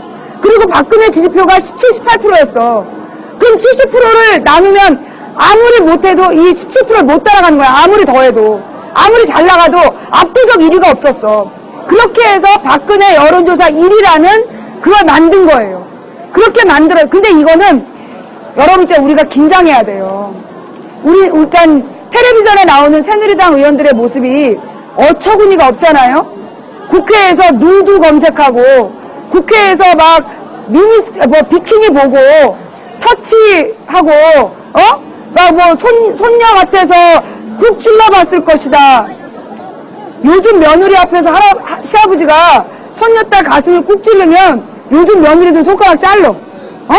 가만히 안 놔둬요. 이 손녀 같아갖고 찔렀다는 그런 사람들을 비롯해서, 그리고 무슨 이 논문 표절 나오는 얘기들이 너무 저질이야. 그러니까 사람들이 뭐라 그래? 비웃어요. 과연 그들은 그렇게 비웃을 만한 존재일까요? 그런 비웃을 만한 뉴스들이 정말 그들의 전부일까요? 제가 볼 때 이거는 우리 야당 지지자들한테 긴장감을 풀어주는 거야. 얘네 이렇게 어처구니 없는 바보들이야. 그러니까 신경 쓰지 마. 얘네 어차피 해봤자 안 돼. 그렇게 얘기하는 거죠. 그러면서 야권 지지자들한테는 그럼 이제 새로운 인물들을 띄워주는 거 아니야. 그러면서 뭐 안철수가 기자를 만났다. 뭐 이런 거 계속 띄워주고. 그러면서 야권 편을 분열시키고, 그리고 제3후보를 계속 띄워주고. 저는 이제 솔직히 언제부터야. 지난 지방선거 끝난 다음부터 너무 이재명 시장을 띄우더라고요. 필요 이상으로 노이즈 마케팅도 많고, 이재명 시장에 대해서, 그래서 김부선 씨, 이재명 씨를 계속 띄우는 거야. 그래서 내가, 혹시 얘네들이 이재명을 제3후보로 키우는 건가? 그런 생각이 드는 거 있잖아요. 왜냐하면 그 댓글 달고 키우는 애들이, 보니까 이 댓글원들이야. 댓글원 애들이 막 띄우더라고. 얘네들이 지금 뭔가 제3후보로 준비하면서 이재명을 띄우나? 솔직히 이번 성남 사고도 그렇잖아요. 누가 봐도 거짓말인 게 빌통이 날 건데, 이재명 탓인 것처럼 막 몰아갔잖아요. 그래놓고 지금 사실 밝혀진 바에 의하면 이재명은 죄가 없다라는 거야. 과연 이게 걔네가 모르고 그랬을까? 나는 무슨 생각을 하냐면, 얘네들이 굉장히 철저히 심리적인 계산을 하는 애들이다. 심리적 계산을 해서 야권의 경각심을 풀어놓고, 그리고 끊임없이 준비하는 애들이다. 그래서 우리가 되게 긴장하고 상황을 봐야 된다. 그래서 지금 김무성, 그 다음에 김태호, 뭐 이렇게 판을 짜면서 걔네들이 노리는 건 뭐냐? 박원순 죽이기. 그 다음에 뭐 문재인 죽이기. 이런 쪽으로. 그러니까 우리 쪽의 후보들을 죽이고, 그 다음에 자기네들 쪽 후보들은 세우는 거, 그걸 목적으로 하고 있다는 거죠. 그래서 국민들이 정신을 똑바로 차리고 있어야, 그래야 우리 후보들을 지킬 수 있다는 거죠. 예. 그래서 제가 이제 나와서 여러분들께 부탁드리고 싶은 게, 제가 여기 내려오기 전에 소문이 지금 돌고 있다는 거야. 그러면서 박원순이 미국에서 그 동성애를 찬성하는 그런 발언을 했다. 여러분 그러니까 지금 인터넷에서 카톡으로 여러분들한테 되게 많이 뿌려지고 있어요. 두 가지인데, 하나는 한모 소장이라는 사람이 했다는 땅굴 연설. 그게 설교 형식이야. 교회 다니는 사람들이 뿌리고 있어요. 교회 다니는 사람들. 그래서 내가 생각했어. 그들은, 그러니까 지금 이제 카톡으로 대규모로 뿌려지는 게 대부분 사람들이 나는 모르는 번호에서 받고 있다. 그러면 여러분의 모르는 번호를 어떻게 그들이 취합했을까? 교회 수첩. 교회 수첩은 몇 명 있기 때문에 전화번호가 다 나와요. 그러면 그 전화번호를 입수해 가는 거야. 새로운 교회에 가면 교회 수첩을 줘요. 새로운 교회에 등록하고 교회 수첩 받아가는 거야. 그래서 그 번호들 나눠주고 입력하고 그렇게 해서 카톡으로 소식을 뿌린다는 거죠. 얘네들이 어떻게 하냐면 게임 아이템, 그러니까 뭐 애니팡 하트 같은 걸 주는 거야 계속. 그리고 달라고도 하고 모르는 사람이. 그래서 그걸 계속 주다 보면 어느 날 이런 게 날아오는 거야. 이게 사실인, 얘네가 날 줄 때 뭐라 하냐? 이것 좀 보세요. 심각해요. 이렇게 안 해. 이런 얘기가 있는데 사실일까요? 그렇게 돌려요. 특히 광주에서 함부로 돌리면 안 되잖아. 땅굴 얘기. 그러니까 이게 사실일까요? 이러면서 돌려요. 땅굴 이야기를. 땅굴 강연을. 그 다음에 또 뭐를. 지금 박원순이 미국에서 동성애를 찬성한다라는 발언을 했다라는 미국의 이그제미너인가? 그런, 어떻게. 이 길이 차가 많이 다니는 길이네. 예. 이그제미너라는 언론에서 그 박원순이 동성애를 찬성한다라는 기사를 냈다. 그 그래서 딱 그게 나오는 거예요. 그런데 한국의 기독교 신문이 그 미국에 있었던 현장에 있는 사람들한테 취재를 했어. 박원순 시장은 동성애 합법화는 안 된다라는 분명한 이야기를 했다. 그런데 이그제미너가 허위 사실을 방송한 거예요. 그리고 그걸 조직적으로 지금 퍼뜨리고 있는 거죠. 이게 뭐냐 하면 이게 교회 조직을 통해서 교인들한테 이 두 가지를 뿌리고 있는 거예요. 그러면 이게 그러면서 그 내용이 뭐냐면 박원순이 기독교를 탄압할 거다. 그러면서 기독교를 대상으로 해서 벌금을 준비 중이다. 이게 지금 혹시 우리 시청자분들 그거 받으신 분 손? 예. 지금 이게 무지막지하게 지금 돌려지고 있어요. 땅굴 그 강연하고 그 다음에 박원순에 대한 동성애 이야기하고 쫙 뿌리고 있는 거야. 그런데 이게 문제가 뭐냐 하면 여기에 대해서 우리가 대처를 안 하면 이게 사실이 되는 거야. 대처를 안 하면 사실이 되고 자 그러면서 내가 하고 싶은 이야기는 일단 우리가 그런 걸 볼 때마다 뭐라고 얘기해야 된다. 이게 교회 아는 사람들의 단체 카톡이나 생각해봐요. 구역 모임이야. 교회 다니는 사람들은 그러니까 가령 뭐 소모임이에요. 소모임이 같이 그 카톡을 해. 근데 거기에 이런 게 딱 올라와. 근데 맨날 매주 만나서 밥 먹고 이야기하는 사람이야. 근데 그런 사람이 올렸어. 이거 내리세요라고 할 수 있을까요? 못해요. 그걸 얘네들이 철저히 심리적으로 연구한 거야. 그래서 소모임, 동문 모임에서 동문 그 카톡에 그런 게 올라와. 근데 맨날 얼굴 보고 지낸 사이야. 그런데 이 동창이고 옛날에 한때 썸도 탔던 애가 올렸어. 지워라! 못한다는 거죠. 그걸 노리는 거예요. 그래서 허위 사실을 그렇게 유포합니다. 자, 이때 우리가 어떻게 해야 돼? 과거에 썸 탔던 건 다 잊어라. 그리고 분명히 명시해야 돼. 얘네들이 제일 두려워하는 게 뭐냐면 출처가 어디냐예요. 그 땅굴 강연에 출처를 대라. 그리고 이 땅굴 강연에 대해서 뭐라고 얘기되냐. 만약에 그 주장, 땅굴 강연에 대해서 정말로 우리나라에 땅굴이 그렇게 많다면 국방부 장관 모가지 잘라라. 국정원장 모가지 잘라라. 국가안보실장 파 묻어라. 그렇게 여러분 얘기를 하셔야 되는 거예요. 그 다음에 박원순 시장에 대한 것도 한국기독교신문에서 사실은 박원순 시장이 동성애에 대해서 합법화 불가다. 합법화할 수 없다. 왜냐하면 한국의 기독교계에서 굉장히 반발이 심하다. 그래서 안 된다라는 이야기를 분명히 했다. 이거 기사로 낸 게 있어요. 그래서 카톡에 이런 게 올라오면 그런 반박문을 올려주셔야 돼. 그래서 방어를 안 해주시면 이거 뭐라나 껄끄러워지기 싫어서 그냥 등 돌리잖아요. 이게 인터넷은요. 제가 인터넷을 2004년부터 했잖아요. 그전에는 인터넷을 몰랐어요. 노무현 대통령 탄핵 때문에 제가 놀래가지고 인터넷을 하게 된 거야. 그러면서 이제 인터넷을 지금 10년째 연구를 해왔는데 인터넷은요.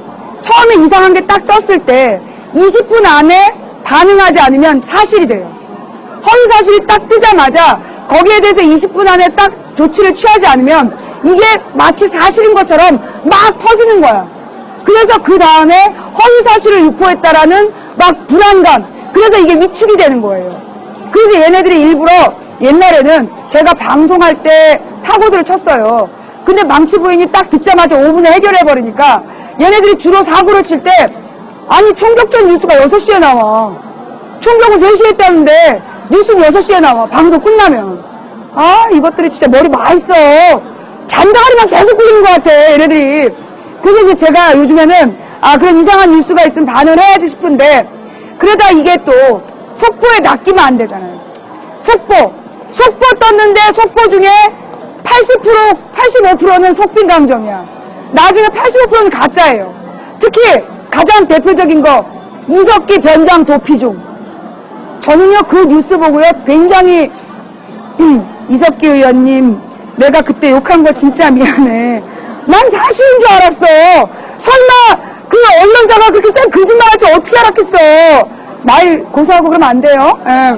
그 당시에 언론사에서 아니 국회의원이 현직 국회의원이 변장 도피 중이래. 그거 안 믿을 국민이 몇 명 되겠어요. 어머 이석기 이게 처음부터 나올 때부터 재수없더니 진짜 간첩이었나 보다. 온 국민 믿은 거 아니야. 알고 보니까 그게 거짓말이었어. 그런데 그 거짓말에 대해서 그 정정보도 했을까요? 안 했어요. 만약에 내가 박근혜 변장도 구승 이러면 어떻게 될까요? 바로 잡혀가죠. 바로 구속됩니다. 아무리 내가 사실이 아니었다 정정 보도를 해도 걔네들은 용서하지 않아요. 그런데 어떻게 한 나라의 국회의원에 대해서 그토록 명백한 허위 보도를 했는데 아무도 책임지지 않느냐 말이야. 말이 되냐고요. 이거는 그 보도본부장 구속될 일이야.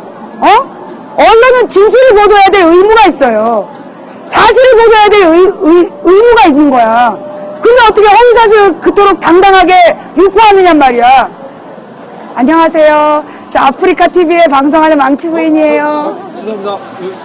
제가 먹고 이거를 하나 드시고. 네. 감사합니다. 네. 감사합니다. 마침, 더웠는데, 이거 좀 받아주실래요? 예.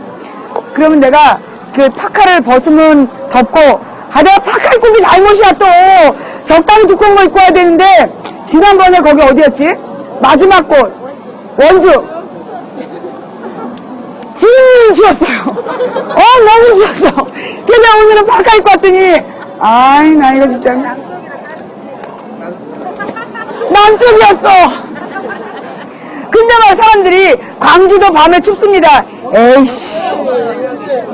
어젠 추웠어. 여기 추워요, 진짜로. 이것도 아시네요. 그래. 방송하라고 따뜻한 거예요. 그래갖고 어저께 많은 분들이 광주 춥다고. 그래서 내가 아침에 사실은 거기 어디 갔던 원주 갔던 옷 입고 나오는데 춥다고 그래서 파카로 바꿔 입고 왔어. 이거 좀 들어주실래요? 예. 나 이거 진짜 죄송합니다. 예, 대단히 죄송합니다. 예. 그래요. 스카프만 두르고 계세요. 그러게, 스카프만 둘러도 될 것 같아. 제가 또 이거 시청자들이 사준 거라서. 네, 이 스카프만 둘러도 훨씬 낫네. 멋있죠? 네, 감사합니다. 자, 여러분 반갑습니다. 또 막간에 또 지나가시는 분들, 저 서울에서 왔어요. 네, 반갑습니다. 네, 반갑습니다. 네, 잘생기셨어요. 네, 저 서울 도봉구 창동에 사는 사람이고요. 아프리카 TV라는 곳에서, 예, 여기서 또 텔레마케팅. 가보시죠. 끊기. 잠깐만요. 저기 아프리카 TV라는 곳에서, 예, 아프리카 TV라는 곳에서 시사방송 하고 있는 망치 부인이라래요. 반가워요. 예, 학생 여러분, 예, 그냥 가네. 안녕, 망치 아줌마야. 예, 관심도 없어. 뭐야, 그런다. 이 동네는 망치 부인 잘 모르는구나, 중고등학생들이. 저 카메라에 나와도 괜찮으신 거죠? 나중에 뭐 얼굴 나왔다 고소하고 그러시면 안 됩니다. 네, 감사합니다. 예, 저는 지금 이곳 광주 충장로 우체국하고 그 다음에 충장로 파출소 사이에 가운데에 있는 포니라는 옷집 앞에서 지금 방송을 하고 있습니다. 우리 포니 사장님께서 음악도 줄여주시고 출입구만 막지 않으면 방송을 해도 좋다는 허가를 해주셔가지고 제가 여기서 방송을 하고 있습니다. 여러분 웬만하면 나와서 옷 사실 때 포니 제품을 애용해 주시길 바랍니다. 예, 감사합니다. 네. 뭐라고요? 네. 자, 하여튼 아까 어디까지 했더라? 무슨 얘기 하다 말했지? 무슨 얘기 하다 말했지? 마지막 얘기가 뭐였죠? 이석기 얘기. 하여튼 그래서 이 대한민국의 언론이 끊임없이 심리전을 연구하고 그래서 우리들을 속이기 위해서 그리고 걔네들이 굉장히 그런 거 있잖아요. 왜 우리 국민들이 되게 착하잖아. 사진 찍으시는 거예요? 네. 아니야? 너는 그냥 서 있는 거야? 딸인데. 그래, 손잡고 해. 예. 지금 이제 상황이 뭐냐면, 예, 우리 어린 친구가 지금 망치 부인 방송을, 이렇게 보고 싶어가지고 옆에 와서 손잡고 있어요. 네. 자, 그래, 한번 안아서 보여줄게. 이 친구예요. 네. 자, 반갑습니다. 텔레비 한번 나왔어? 괜찮아? 그래, 손잡고 할게요. 그래서, 지금의 이제 이 대한민국의 언론 지형이 사실 여러분 있잖아요. 여론조사 회사, 그러니까 여러분 심리학과를 졸업한 사람들이 어디 가는지 아세요? 심리학을 전공한 사람들이 제일 많이 취업하는 데가 여론조사 기관이에요. 왜냐하면 여론조사라는 이름의 여론 조작을 위해서죠. 이게 이 여론조사라는 게 굉장히 민감한 거예요. 굉장히 섬세한 거야. 뭐라고 물어봤느냐, 조사 하나가 많이 들어갔느냐, 뿐이 들어갔느냐에 따라서 굉장히 부정적인 그 결론을 유도할 수 있어요. 그래서 심리학 전공한 애들이 여론조사 회사에 되게 많이 들어가고요. 그래서 그러니까 원하는 결과를 유도하는 거예요. 그리고 소위 통계학이라는 거 있잖아요. 통계학. 통계라는 건 있는 그대로의 통계가 아니에요. 통계학자한테 찾아가서 그 통계가 필요합니다라고 얘기하면 이렇게 얘기한다잖아요. 문을 걸어 잠그고 어떤 통계가 필요하십니까? 통계를 조작한다는 거예요. 예를 들어 우리 대한민국의 실업률, 우리나라의 실업률이 10% 미만으로 나와. 어이가 없죠? 예, 우리 주변에 노는 사람만 세도 30-40%인데 대한민국의 실업률이 10%로 나와요. 그건 왜 그러는 거냐? 실업이라고 잡는 그 인구의 비율을 어떻게 통계내느냐예요. 그래서 얘네들이 실업률이라고 잡는 기준이 뭐냐 하면 지난주까지 이력서를 썼냐? 지난주까지 이력서를 안 쓴 애들은 실업자가 아니야. 혹은 한 달 전까지 이력서를 썼냐? 이런 걸 가지고 실업률을 통계내는 거예요. 그런데 많은 사람들이 이미 취업을 포기하고 아르바이트를 하고 있다. 그럼 이 사람은 뭐예요? 자, 이 아르바이트 하는 사람은 나는 누구야? 나는 지금 일하는 게 아니잖아. 난 아르바이트를 하면서 계속해서 새로운 기회를 모색하는 거잖아. 그러니까 나는 그러니까 나는 직장인이 아니라고 생각하잖아. 그러나 아르바이트생은 취업자로 잡히는 거예요. 아르바이트생이 취업자로 잡히는 거야. 자기는 아르바이트 하면서 나는 이거 실업자다라고 생각하고 내 스펙 얼마나 공부 많이 했어. 1억 원 주고 대학원 나오고 그 다음에 해외 연수 갔다 오고 그 다음에 토익 토플 거의 만점이고 이 완벽한 스펙으로 거기다 학점은 거의 4.5점 만점에 4.49 이 정도 스펙인데 내가 아르바이트생으로 끝나겠어? 그런데 아르바이트생은 실업자가 아니야. 취업자야. 그래서 실업률을 낮게 잡는 거예요. 이렇게 이 정권이 국민들을 그 지배하는 방식에는 통계를 조작하고 여론조사를 조작하고 그래서 국민들에게 자기네들이 원하는 대로 믿게 하는 거예요. 옛날에 박정희 대통령이 거대한 그 곤도라라고 그러잖아요. 거대한 곤도라 앞에 가서 딱 손가락을 가르쳤을 때 우리 할머니 할아버지들은 모두 뭐라고 생각했어? 우리 대통령께서 저렇게 큰 기계에다가 지시를 내리신다고. 뭔 지시를 내렸겠어? 저거 뭐예요? 라고 물어봤겠지. 곤도라에 뭔 지시를 내려? 그런데 그걸 갖다가 뭐라고 뉴스에서 나왔냐면 그 당시에 우리 또리 장군 보러 가면 오늘 박정희 대통령께서는 어디 중화학공업단지를 방문하셔서 경제발전 전술에 대해서 설명하시면서 뭐 이렇게 그 기운을 북돋아 주시었다. 그러면 제 어린 시절에 또리 장군을 보면서 또리 장군보다 박정희가 훨씬 멋있어. 너무 똘똘하잖아. 어떻게 저렇게 위대한 지도자가. 그래서 나는요 박정희가 똑똑해서 죽을 때까지 대통령 한 줄 알았어요. 내 나이 11살 때까지. 근데 많은 국민이 그렇게 알았잖아요. 특히 제가 충격 먹은 게 여기 호남 지역의 할머니 할아버지들, 농촌에 계시는 할머니 할아버지들이 박정희에 대해서 굉장히 좋게 생각하시는 거야. 왜 좋게 생각하시느냐? 몰랐어. 내가 또 조사를 했잖아. 조사를 했더니 사실 박정희 이전에 이승만 때는 뭐였어요? 보릿고개라는 게 있었어요. 그래서 그때는 정말 배가 고팠던 거야. 그런데 박정희가 대통령이 되고 나서 1970년대부터 보릿고개가 사라져요. 그러니까 69년이 마지막 보릿고개였대. 박정희가 대통령이 된 게 61년이고 1970년부터 보릿고개가 사라졌어. 그러면서 우리 집에도 웬만큼 돈이 돌기 시작한 거야.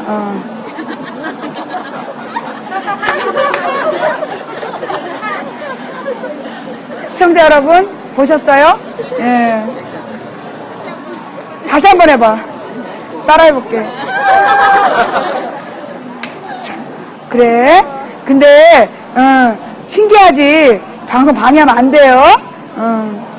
여러분 죄송합니다. 오늘은 이렇게 듀엣 방송이에요. 예, 투앱 방송, 예, 이해해 주시고. 예, 애기가 너무 귀엽죠? 예, 또 잊어버렸잖아, 너 때문에. 박정희 보릿고개. 예, 그 박정희 때까지는, 그러니까 그 60년대까지 보릿고개가 있다가 70년대부터 보릿고개가 없어진 거예요. 그래갖고 이 호남 지역의 농민분들이 박정희에 대해서 너무 좋게 생각을 한 거야. 그러면서 초가지붕에서 맨날 쥐가 떨어지고 그랬는데, 그리고 막 이 초가지붕에서 벌레 기어다니고, 그런데 초가지붕을 싹 다 걷어내고 거기에 이쁜 색깔의 지붕을 얹어주신 거야. 슬레이트 지붕을. 그러면서 이장님한테 잠바도 주고, 와, 그래 이장님이 새 잠바 입고 새 모자 쓰고 완전 딱 짜고 탁 나오면 너무 멋있어 보이는 거야. 그래서 막 4H 이러면서 막 청년 지도자 이러면 막 동네에 그냥 후줄근한 이장님이 갑자기 뜬 거야. 그러니까 막 이장님의 아버님부터 목에 힘 딱 주고 다니면서, 그래갖고 농촌에서 박정희에 대한 지지율이 굉장히 높았다는 거예요. 그래서 실제로 김대중에 대한 지지율은 그 당시에 영남에서 높았고, 그 공업도시 노동자들을 중심으로 김대중에 대한 지지율이 높았고, 그 다음에 여기 호남 지역의 농촌에서는 박정희 지지율이 더 높았다는 거예요. 그러면 왜 그랬을까? 왜? 사실 저희 이 50년대 60년대 제 친구들까지만 해도 형제가 4명 5명 있는 애들이 많았어요. 그리고 물론 막내였죠. 4명 5명이 막내야. 근데 우리 언니 때는, 우리 언니가 나하고 9살 차이인데 우리 언니 나이에는 7남매 8남매인 사람들이 있었어요. 그런데 특히 어디가 시골이 애를 많이 낳아서, 농촌이. 왜? 농촌에서 아이들의 숫자는 곧 노동력이었던 거예요. 그래서 농촌에서 어른들이 그 농사 짓고 그 다음에 긴 겨울에 자녀를 생산하는 작업을 열심히 하셔가지고 2년 3년 터울로, 우리 신랑도 5형제야. 농촌이었고 그게 노동력이었어요. 그래서 애를 많이 낳은 거야. 근데 얘네들을 공부를 가르치려면 뭐 고등학교 중학교까지 다 보낼 수 없으니까 보통 초등학교만 졸업하고 농사를 지었다고.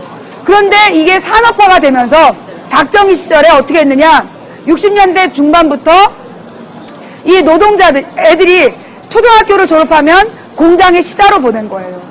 그래서 13살, 14살짜리 아이들이 서울에 있는 공장에서 보조 노동자로 일을 하는 거죠. 그러면서 이 아이들이 뭐 5만원, 8만원, 아유, 고맙습니다. 감사합니다. 이렇게 막 갖고 오시면 다 못 먹는데. 네, 감사합니다. 네. 아, 네. 국화차예요? 이거. 어떤 게 계세요?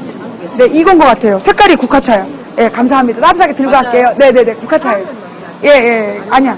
까라멜 마키아토요? 봐봐야 돼. 마키아토 같다. 네. 이쪽에. 네. 죄송합니다. 예. 아, 따뜻해. 어머, 뜨거워. 예. 자, 그래서, 또 까먹었어. 어디까지 했다 그랬지? 공장 시다. 고마워요. 잘생겨가지고 그냥. 미안해. 이게 아줌마가 되니까. 깜빡. 아유, 제가 냉장고에서 전화기 많이 찾았어요. 네. 하여튼 하던 얘기 마저 할게요. 그래서 이 어린 아이들을 낳으면 초등학교만 졸업하고 도시의 공장으로 일하러 보냈고, 그러면 공장에 가서 일을 하면서 아이들이 번 돈을 시골에 보낸 거예요. 그러면 당시 시골의 그러니까 아이들이 그 공장에서 주는 라면 먹고 공장에서 주는 빵 먹고 그러면서 철저히 아껴서 그 돈을 시골로 보내주면, 이게 7남매 8남매 되시면, 특히 그 당시에 그러니까 우리 신랑은 아들만 5이었어요. 그런데 동네에서 제일 부러운 집이 누구냐 하면 누나들이 많은 집. 왜냐하면 당시에 남자애들을 공부를 시켰어. 고등학교라도 졸업해야 된다. 그래서 아들들은 다 공부를 시키는데 여자들은 초등학교만 졸업하면 공장을 보낸 거야. 그래갖고 초등학교만 졸업하고 공장에 간 누나들이 명절에 막 동생들 옷을 사갖고 온다는 거야. 그게 너무 부러웠대. 왜냐면 우리 신랑네 형들은 전부 공부했거든. 그래서 아무짝에 도움이 안 됐다고. 그래서 누나들을 되게 부러워했었어요. 마찬가지로 여기 이 호남 지역에 이 농민의 자녀들이 그 당시에 서울로 가서, 서울이나 도시, 서울, 마산, 부산, 대구 이런 데로 굉장히 많이 노동을 하러 갔어요. 가서 정말 5만원, 8만원 같은 정말 적은 돈을 받고 그 17시간, 16시간씩 노동, 안녕하세요. 네. 감사합니다. 그렇게 노동을 하면서 번 돈을 시골로 보내주면, 사실 농민들이 수입이 없잖아. 왜냐? 그 당시에요. 이 박정희 대통령이 노동자들의 월급을 저임금으로 유지하려고 그때 쌀 한 가마니에 3만 원 하는 정붐이라는 걸 팔았어요. 뭐냐면 쌀이 나오면 그거를 전량 수매하는 거야. 일반민은, 그러니까 정붐이라고 해서, 그러니까 정부에서 그 재배할 때 지원을 해주고 그 나온 곡식을 전부 다 수매라는 거예요. 전량 수매를 해서 그거를 3년 정도 묵혔다가 싸게 파는 거야. 그래서 그게 목적이 뭐였냐면 노동자들이 쌀값이 비싸면 월급을 올려달라고 요구할 거 아니야. 그러니까 월급을 올려주지 않기 위해서 쌀값을 통제한 거예요. 그게 정붐이야. 근데 전국에서 쌀 농사 제일 많이 짓는 곳이 어디일까요? 호남이었어요. 그러면 그 당시에 박정희가 그렇게 쌀을 전량 수매해서 쌀값을 통제하는 정책을 펼치지 않았다라면 지금 호남 지역의 농민분들은 영국이나 유럽의 농민분들처럼 요즘에 젊은 애들이 해외여행 많이 가요. 해외여행 가면요, 그 시골에 그냥 농가에서 B&B라는 거, 베드 앤 브렉퍼스트라 해서 농가에서 하룻밤 자고 아침을 유럽식 아침을 먹고 그리고 또 여행을 가는 그런 프로그램들이 되게 많아요. 그 농민분들 뭐 하시는지 아세요? 그리고 이렇게 아침 먹여 보낸 다음에 골프 치러 가요. 지금 우리 농민분들이 그 당시에 박정희가 그 쌀값 통제를 하지 않았다라면 여러분 우리나라는 무슨 주의예요? 자본주의예요. 우리나라는 자본주의 국가이고 자본주의는 다른 말로 뭐라 그래요? 자유시장 경제라 그래요. 그러면 자유시장 경제라는 걸 우리 중고등학생들한테 어떻게 가르치느냐? 물건의 가격을 팔려는 사람과 사려는 사람이 시장에서 만나서 자유롭게 결정하는 시장, 이걸 자유경쟁 시장이라고 하는 거예요. 그래서 제가 시장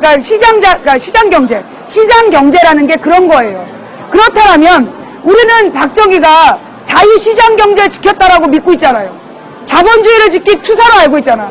대한민국에 박정희가 없었으면 공산화 빨개가 됐을 거라고 알고 있었잖아요. 그러면 박정희의 정책은 정말 자유시장 경제였냐?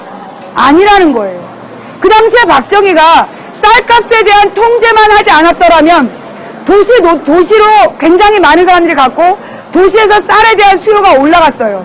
그러면 수요가 올라가면 사려는 사람이 많아지는 거야. 물건은 한정되어 있는데 사려는 사람들이 많아지면 물건의 가격이 올라가겠죠. 그러면 우리 이 호남 지역의 농민분들이 그때 쌀을 자유시장 경쟁 가격으로 팔았다라면 지금 여기 호남이 전국에서 가장 부유했을 거라는 거예요. 가장 부유한 지역이 됐을 거라는 거야. 논농사만 지어도. 그런데 그걸 몰랐잖아. 우리 국민들이 몰랐고, 그래서 지금도 농촌에 계신 우리 이 호남의 많은 농민들이요, 그 박정희 때문에 먹고 살게 됐다, 보릿고개를 극복했다, 그렇게 믿고 있다는 거예요. 왜?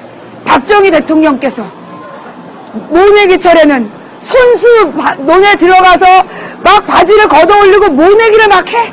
그 다음에 추수철에는 그냥 막 낫지를 해가지고 한아름을 앓고 사진을 찍어. 그리고 막걸리를 마시면서 막 그 목젖을 타고 오르던 그 막걸리. 내 또리장군 보면서 진짜 박정희 대통령은 농민을 정말 사랑하는구나, 그런 생각을 했다니까요. 지금 생각해보면 그게 다 개뻥이야. 이장님들한테 왜 잠바 입히고 모자 입히고 완장 채워준 다음에 전화기를 놔줬느냐? 농민들을 감시한 거예요. 농민들 중에 혹시 모여서 이상한 얘기하는 거 없냐? 그리고 혹시 간첩들, 낯선 사람이 찾아오지 않았느냐?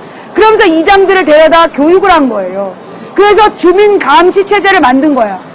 그 다음에 이 초가 지붕을 걷어내고 얹어준 슬레이트 지붕. 우리 많은 사람들이 슬레이트 지붕에 고기도 구워 먹었잖아. 그 슬레이트 지붕이 지금 보니까 발암물질이야. 그게 성면으로 만들어진 발암물질. 그래서 농촌에 암 환자가 많아요. 그러니까 농촌에 암 환자가 많은 건 사실 일상적으로 주거하는 집을 슬레이트 지붕으로 했잖아요. 발암물질. 그리고 거기서 살면서 발암물질 농약을 뿌리는 거야. 그래서 농촌에 암 환자가 굉장히 많아진 거예요. 모르는 사람, 그래도 사람들 모르잖아. 이런 걸 우리 노인분들이 알까요? 왜? KBS만 보잖아. KBS만 보시는데 요즘에는 채널A TV 조선 이것까지 봐. 그래서 우리 농민분들이 점점점 그 진실로부터 소외당하고, 그러니까 어떻게 하셔야 돼요? 광주 분들이 농촌에 많이 봉사활동을 가셔야 돼요. 농촌 봉사를 많이 가셔서 농민분들하고 어울리시면서 이런 이야기들을 많이 해주시는 게 좋을 것 같아요. 가령 이렇게 공연 같은 거, 농민들을 위해서 공연 같은 거 하면서 진실 알리기, 이런 것들이 진짜 필요하다. 예, 안 그러면 우리 어르신들은 정말 여기 가까운 순천에서도 박근혜 입 이정현이 당선됐잖아요. 정말 농민분들은 박근혜가 대통령이 되면 경제가 살 거라고 생각했어요. 왜? 박정희가 대통령 된 다음에 먹고 살만해졌어. 그러니까 박근혜가 되면 그렇게 먹고 살만해질 거라고 생각한 거예요. 또 박근혜가 뭐라 그랬어? 정말 서민을 위한 정치하겠다, 가난한 사람들을 위한 정치하겠다, 복지제도 하겠다, 그렇게 얘기했잖아요. 그러니까 우리 농민분들이 믿은 거야. 이명박은 사쿠라라 맨날 거짓말하고 사기를 쳐도 박근혜는 그래도 입이 무거워. 지금 생각해보니까 말을 못한 거야.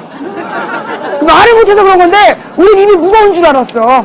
그래가지고 박근혜를 지지했다가 지금 그냥 정말 발등 찍고 계신 분들 많잖아요. 작년 한 5월달까지만 해도 제가 방송을 하면 야 이 미친년아, 박근혜가 뭘 잘못했냐 이랬었어요, 방송에 들어와서. 근데 지금은 아무도 안 그래.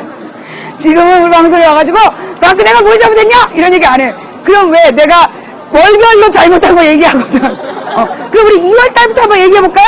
쫙 나오기 때문에 지금은 그런 얘기 안 해.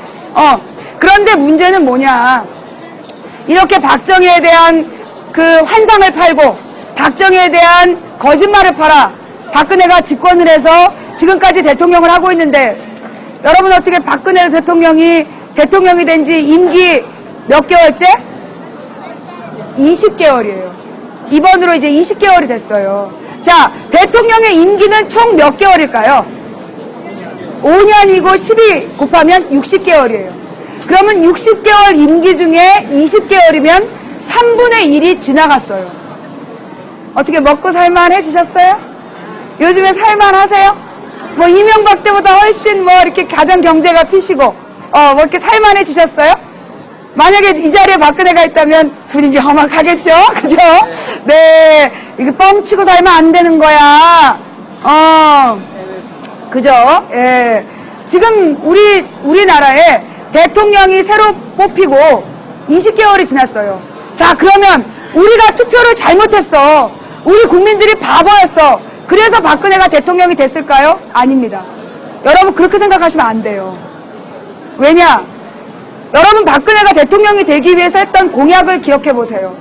박근혜가 국민에게 뭘 약속했죠? 경제민주화. 기억나세요? 경제민주화. 경제민주화라는 말이 뭐냐 하면 우리나라의 서민들 먹고 살 수 있는 세상 만들어주겠다. 나라의 빈부격차를 줄이겠다는 얘기였어요. 그래서 노동자들이 제값을 받고, 그러니까 경제민주화가 뭐냐, 막 그런 거가, 박근혜가 김종인이라는 교수를 영입했다. 김종인 전 의원을 영입했다. 김종인이 옛날에 김대중 대통령이랑 같이 정치했던 사람이고, 김대중 경제팀이었다. 막 이러면서 김종인을 데리고 와서 그래서 경제민주화를 할 거다. 막 이런 거야. 그러니까 사람들이 물어봤어. 경제민주화가 뭐야? 근데 이 진보 세력은 설명을 잘 못했어. 망치부인이 해줬잖아. 경제민주화라는 게 뭐냐. 결국 노동자들에게 월급을 제대로 주고 그 다음에 중소기업 운영하시는 하청업자들에게 제대로 된 비용을 받게 해주는 거. 그게 경제민주화다. 그러니까 국민들이 어떻게 써요? 어머! 박근혜가 대통령이 되면 노동자가 제값을 받고 하청업체가 제 돈을 받는구나. 그래서 찍어준 거예요. 그래서 박근혜가 막 그 전태일 열사 동산에 가서 꽃다발 놓고 노동자들과 화해하겠다. 노동자들의 권리가 보장되는 사회 만들어주겠다. 진짜 그랬잖아요. 그래서 우리 국민들은 믿고 찍은 거예요. 그러니 박근혜를 찍은 그러니까 박근혜를 찍은 사람들을 비난하면 안 돼. 왜? 믿은 거야. 믿은 게 죄야. 우리 국민들이 착해서 믿은 거야. 물론 우리 광주에는 별로 안 믿었어. 내 기억에 거의 안 믿었어. 광주에서 몇 프로 나왔죠? 9.1%. 역시 똘똘하셔서 안 믿으신 거야. 그런데 전국에서 박근혜를 믿은 거죠. 그래서 결론은 어떻게 됐냐? 온 국민이 지금 발등을 찍고 있는 거야. 그런데 여러분 그거 아세요? 박근혜가 20개월이 된 어제, 그러니까 오늘로 이제 20개월이래요. 그러니까 오늘이 24일이고 아마 25일이 그 취임식이었을 거야. 그죠? 2월 25일이 취임식이었기 때문에 지금이 이제 20개월 됐다라고 보는 거거든요. 어저께 박근혜가 대통령 되는데 가장 공을 세운 두 사람, 경제민주화를 얘기했던 김종인, 그리고 이 합리적 보수를 주창했던 이상돈, 둘이 대국민 사과를 했어. 장난하나? 사과한다고 될 일이야? 그렇게 뻥을 쳐서 박근혜를 대통령을 만들었으면 정말 책임을 지고 스스로 무덤을 파고 들어가 누우셔야지. 그러면서 지금 이 사람들이 새로운 정치 세력을 준비 중이래. 나라를 이명박 때 말아먹고 박근혜 때 말아먹고 그리고 또 뭘 해보려고 그러면서 지금 설치고 있다는 거야. 사과한다고 될 일입니까, 여러분? 이게 사과한다고 될 일이냐고. 이것과 더불어서 안 된다는 거죠? 예. 나도 죽으려는 줄 알았어. 그러면서 하고 싶은 얘기가 뭐냐면 아까 얘기했던 이야기. 지금 카톡이나 밴드를 통해서 엄청난 허위 사실들이 유포되고 있는데 이걸 주로 누가 하는지 아세요? 교회에서예요. 교인들이. 정말 여러분 생각해봐. 그 지인들 두 가지 땅굴 강연하고 그 다음에 박원순이 기독교에다가 벌금 거두려고 한다. 그 두 가지를 퍼뜨린 사람한테 물어봐. 교회 다니냐고. 반드시 교회 다녀요. 이게 교회 다니는 사람들을 중심으로 해서 퍼지고 있는 거예요. 망치 부인은 개신교 신자예요. 교회 다니는 사람이에요. 그런데 지금 이 교인들이 이렇게 허위 사실을 조직적으로 유포하고 있어요. 여기에 대해서 우리 성경에선 이런 얘기를 하고 있어요. 정말 성경에 나오는 중요한 얘기인데 지금 이제 박원순이 동성애를 찬성했다. 그런 얘기를 하면서 소위 이게 개신교 신자들이 막 분노하는 거예요. 그러면서 뭐라고 공식 입장을 발표했냐? 성경은 분명히 뭘 금하고 있다? 동성애를 금하고 있다. 그런데 어떻게 감히 동성애를 찬성할 수 있느냐? 그러면서 박원순을 막 비난하고 있어요. 자, 성경에는 이런 얘기가 있어요. 네 이웃에 대해서 거짓 증언하지 마라. 거짓 증언하지 마라. 그게 더 큰 죄예요. 그게요, 10계명이에요, 10계명. 내 이웃에 대해서 거짓 증거하지 마라가 10계명이야. 그만큼 중요한 계명이에요. 동성애 하지 마라 10계명이 없어. 그러나 네 이웃에 대해서 거짓 증언하지 말라는 얘기는 10계명에 있어요. 교회 다니는 사람들이 허위사실 유포하는 거 이거 하나님께서 분노하시는 일이에요. 내가 교회 집사야. 내가 성경 봤어요. 성경에 찾아보세요. 네 이웃에 대해서 거짓 증언하지 마라. 그런데 지금 대한민국 교인들이 조직적이고 집단적으로 허위사실을 유포하고 있어요. 대한민국에 지금 휴전선에 땅굴 많다. 땅굴이 아니라 싱크홀이야. 땅굴 아니고 싱크홀. 예. 그러면 이 싱크홀이라는 게 요즘 들어 또 부쩍 더 많잖아요. 그죠? 이 싱크홀이라는 게 나타나는데 이거는 네? 조용히 할까요? 예. 지금 우리나라의 건축 관련 학자들이 진실을 얘기하지 않아서 그러는데요. 사실 이 싱크홀의 원인이 뭐냐? 이게 지하수하고 관계되어 있대요. 지금 지하수들이 사라지면서 그래서 이 집안이 무너져 내리고 이게 싱크홀의 원인이라는 거야. 그러면서 사실은 이게 우리가 높은 빌딩들을 되게 많이 짓잖아요. 근데 높은 빌딩을 지으려면 여러분 다 아시겠지만 빌딩만큼 지하를 파는 거예요. 근데 이 빌딩을 받치기 위한 지하를 파다 보면 그래서 엄청난 뭐가 나와? 지하 수정을 건드리는 거야. 그래서 모든 빌딩에서 엄청난 지하수가 어마어마하게 쏟아져 나오는 거예요. 그 지하수를 모아서 도로 청소한다고 그런다는 거야.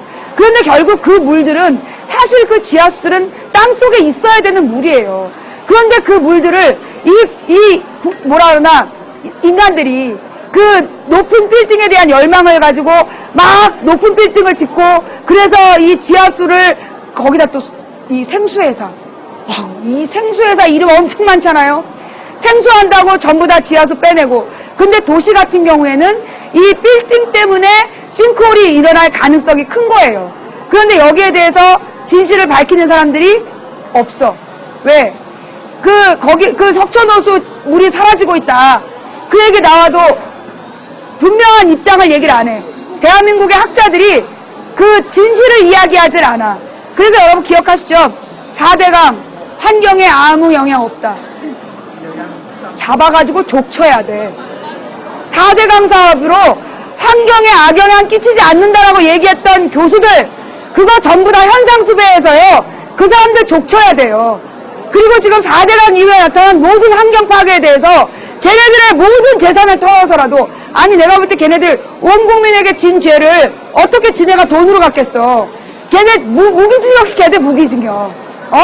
정말 산채로 묻어놓든가 얼굴만 내놓고 묻어버리든가 아니면 무기징역을 시켜야 돼. 어떻게 4대강이 환경 파괴를 안 해. 제가 볼 때는요, 그래 어떻게 그러느냐, 나한테 그러지 마라.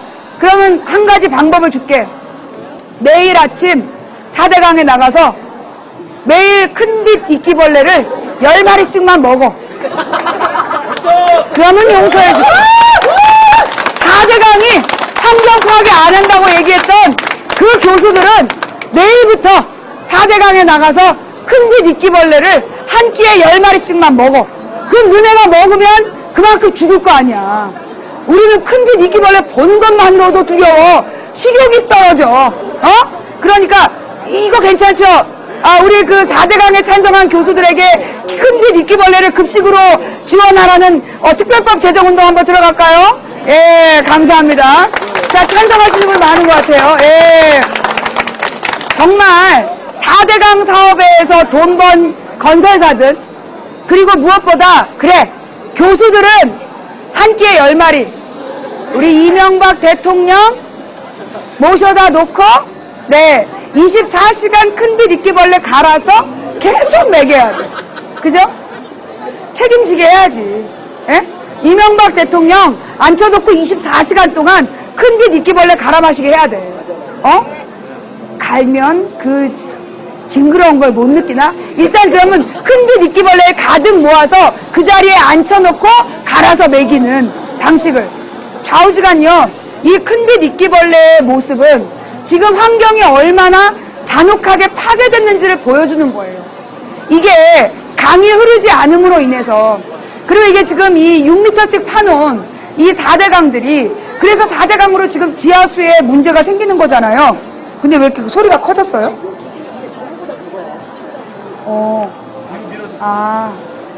예. 그래서 지금 이 4대강에 대한 환경 파괴 굉장히 심각한 문제인데, 이게 지금 4대강의 보드를 그대로 두고는 복원이 안 돼요. 방법이 없어. 물은 흘러야 되는데 물을 못 흐르게 하니까. 근데 그러더라고요. 지금까지 4대강에 들어간 돈이 몇 조 원? 42조 원. 현재까지 파악되는 게 42조 원이에요. 그런데 지금 그로 인해서 지금 한 해 물이 계속 썩고 있잖아요. 그리고 이 4대강의 보들이 계속 금가고 보수하는 비용이 몇천억씩 들어가고 있는 거야. 우리한테 얘기를 안 해서 그렇지. 그러면 이게 앞으로 있을 때마다 해마다 몇천억이야. 그러면 어떻게 해야 되느냐? 지금 있는 보를 전부 다 없애는데 1조 원이면 된대요. 1조 원을 들여서 보를 전부 다 없애면 4대강은 1년에서 3년 안에 자연히 복원을 한대요.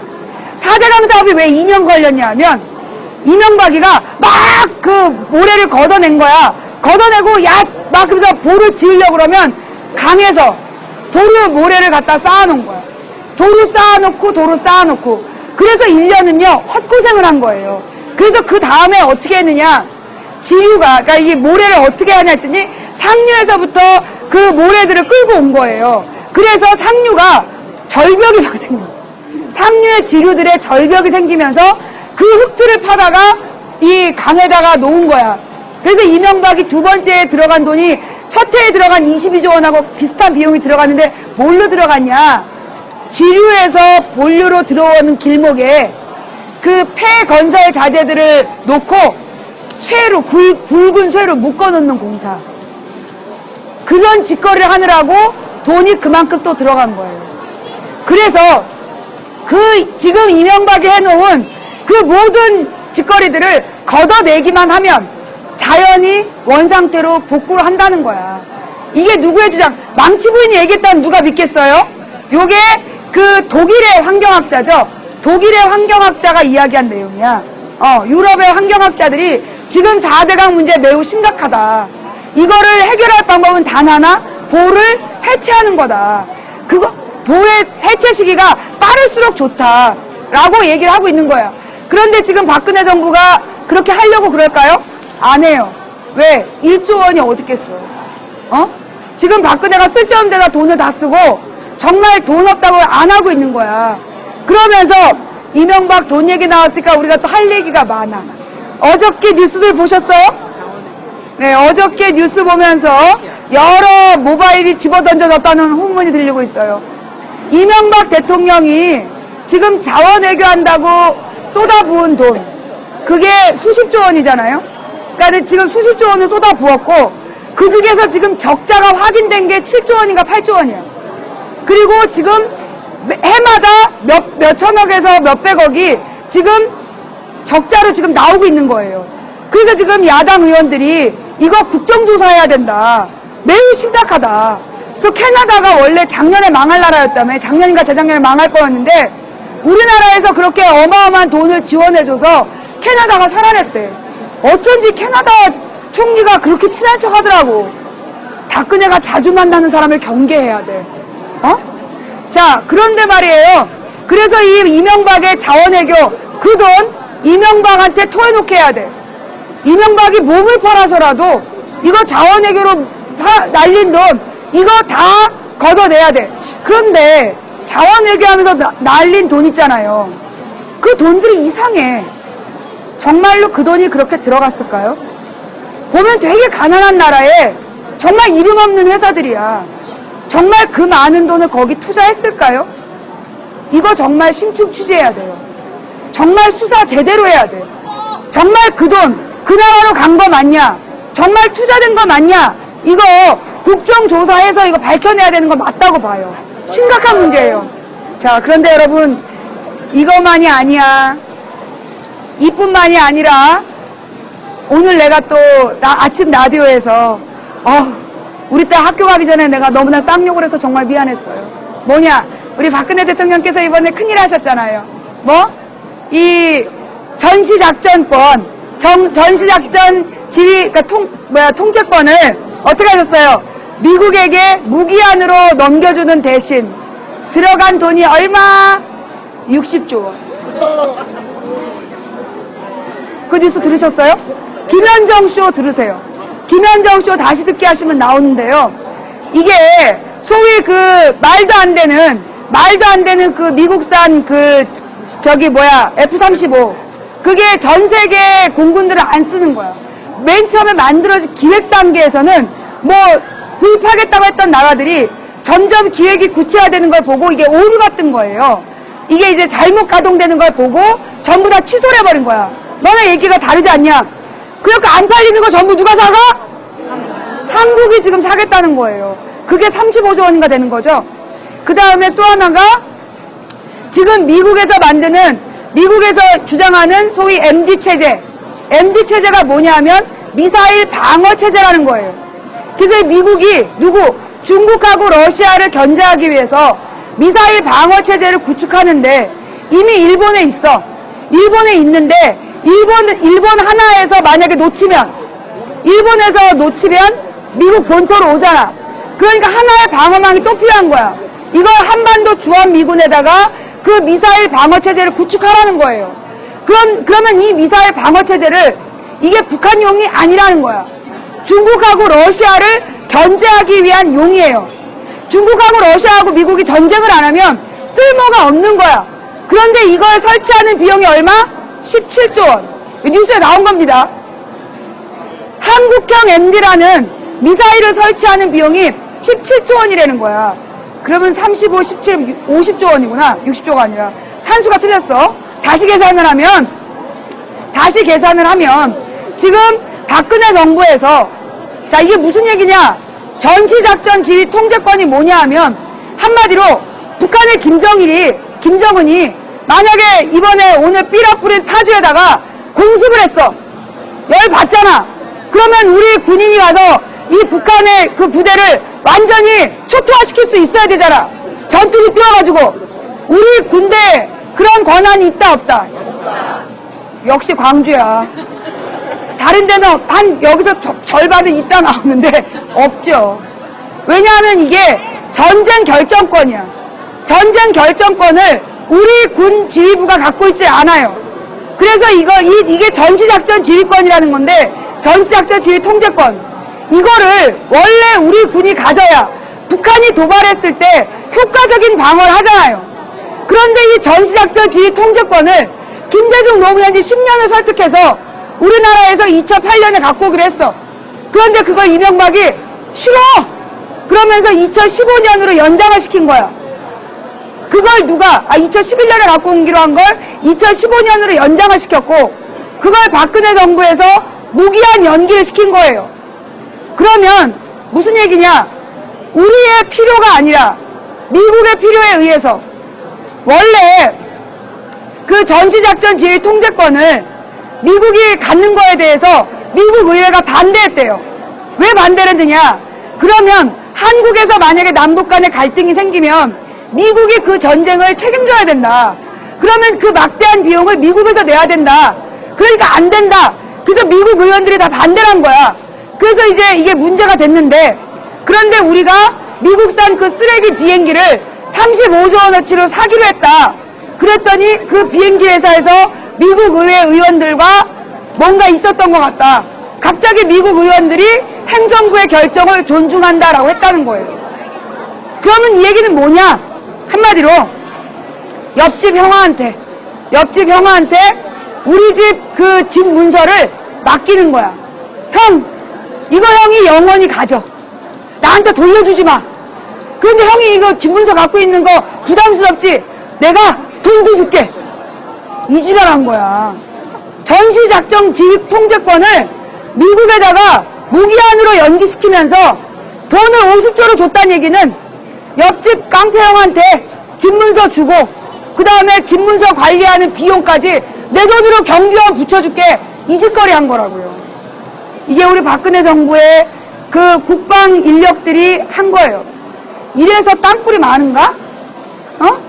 지금 뭐 땅굴이 많다며. 만약에 정말 그 교인들이 뿌려대는 영상처럼 대한민국 휴전선에 땅굴이 많으면 국방부 장관 모가지 잘라야 돼요. 국정원장 이거 모가지 잘라야 되고, 국가안보실장 책임지고 이거 감옥 가야 될 문제야. 그런데 어디서 이런 개소리 하면서, 그러면서 진짜 대한민국의 안전을 책임진다는 사람들이 이런 짓거리 하냐고. 그럼 이런 얘기를 하죠. 주한미군을 우리나라에 있게 하려면 어쩔 수 없이 미국에다가 전시작전 지휘 통제권을 줘야 된다. 여기서 문제는 뭐냐? 이 전시작전 지휘 통제권을 미국이 갖고 있다는 의미는 그 미국 의원들한테 미국 무기회사에서 로비만 잘하면 미국 경제 활성화를 위해서 우리 전쟁 한판 하자. 국지전 한번 벌이자. 그러면 언제든 미국이 전쟁을 할 수 있다는 얘기예요. 전시작전 지휘권을 미국이 갖는다는 얘기는 우리의 필요에 의해서가 아니라 미국의 필요에 의해서 전쟁을 통제한다는 얘기야. 정말 우리의 필요에 의해서, 야, 망치부인년아, 거짓말하지 마라. 왜 이러실까? 역사적 진실인데. 언제였어요? 때는 2010년 11월이었죠. 연평도 포격이 있었어요. 그때 연평도 포격이면 그때 이 미친 김정은이었죠, 그때가. 예. 연평도 포격 사건 당시에 우리는 NLL이 포함된, 우리가 그은 그러니까 미군이 그은 NLL, 그 해상으로 우리가 포를 쏜 거예요. 물론 국제법은 북한의 영해라고 하지만 우리는 미국이 여기까지는 우리가 있어도 된다고 얘기했다라고 변명할 수 있는 바다야. 거기에 우리가 포를 쐈어. 그런데 북한의 이 미친 김정은이는 우리 본토에다가 포를 쏜 거야. 그럼 이거는 전후 휴전 이후에 최초의 본토 공격이에요. 그러면 우리 군이 즉각 출병해서 해주를 불바다를 만들어도 우리는 국제법 위반이 아니었어요. 그런데 그때 우리나라에 전투기 뜰 수 있었어요? 없었어요? 못 떴어요. 왜 못 떴나요? 전투기 출격권을 미군이 갖고 있었고 미군이 허락하지 않았기 때문에 우리 연평도 피격 당시에 전투기를 띄워서 국민의 생명과 재산을 파괴한 북한에게 우리는 응징할 수 없었던 거예요. 이게 전시작전 지휘 통제권에 대한 문제입니다. 그 전시작전 지휘 통제권을 미국에다가 영구히 가지라고 그러면서 우리 돈을 국민 세금 50조 원을 쓰고 있는 거예요. 여러분, 이 어린 애기들 그 어린이집 가면 유치원 가면 22만 원씩 정부에서 지원을 해줬어요. 올해. 내년부터 못한대요. 왜 못해? 그 누리과정을 하는데 예산이 8조 원이 들어간대요. 그 8조 원이라는 예산이 없어서 그래서 애들 그 복지 지원이 끊긴대요. 그 다음에 학교에서 선생님들은 아이들한테 중학생들한테 뭐라고 얘기하냐면 내가 자기네들이 퇴직을 하고 싶은데 니네 무상급식 때문에 교육청 예산이 없어서 내가 퇴직을 못한다. 그러면서 애들한테 짜증을 낸대요. 나이든 선생님들이. 자, 애들 무상급식, 아니 어떤 분이 진지하게 그 텔레그램으로 제안을 하셨어요. 무상급식이라고 부르지 말고 의무급식으로 불러달라. 의무급식으로. 맞습니다. 아이들, 전국의 아이들에게 의무급식을 하는데 들어가는 비용 4조 원이면 된대. 최고급으로 했을 때 4조 원이면 된대요. 어린아이들 어린이집에 지원 예산 8조 원이면 된대. 두 개 합쳐서 12조 원이에요. 그런데 그거 못하겠다는 거야. 국가에 돈이 없어서. 그런 나라에서 쓰지도 못하는 미사일 체제를 위해 50조 원을 쓴다는 거예요. 쓰지도 못하는 미국 무기를 구입하고 쓰지도 못하는 미사일 체제를 구축하기 위해서 50조 원을 쓴다는 거예요. 이게 지금 제대로 된 나라입니까? 이건 잘못된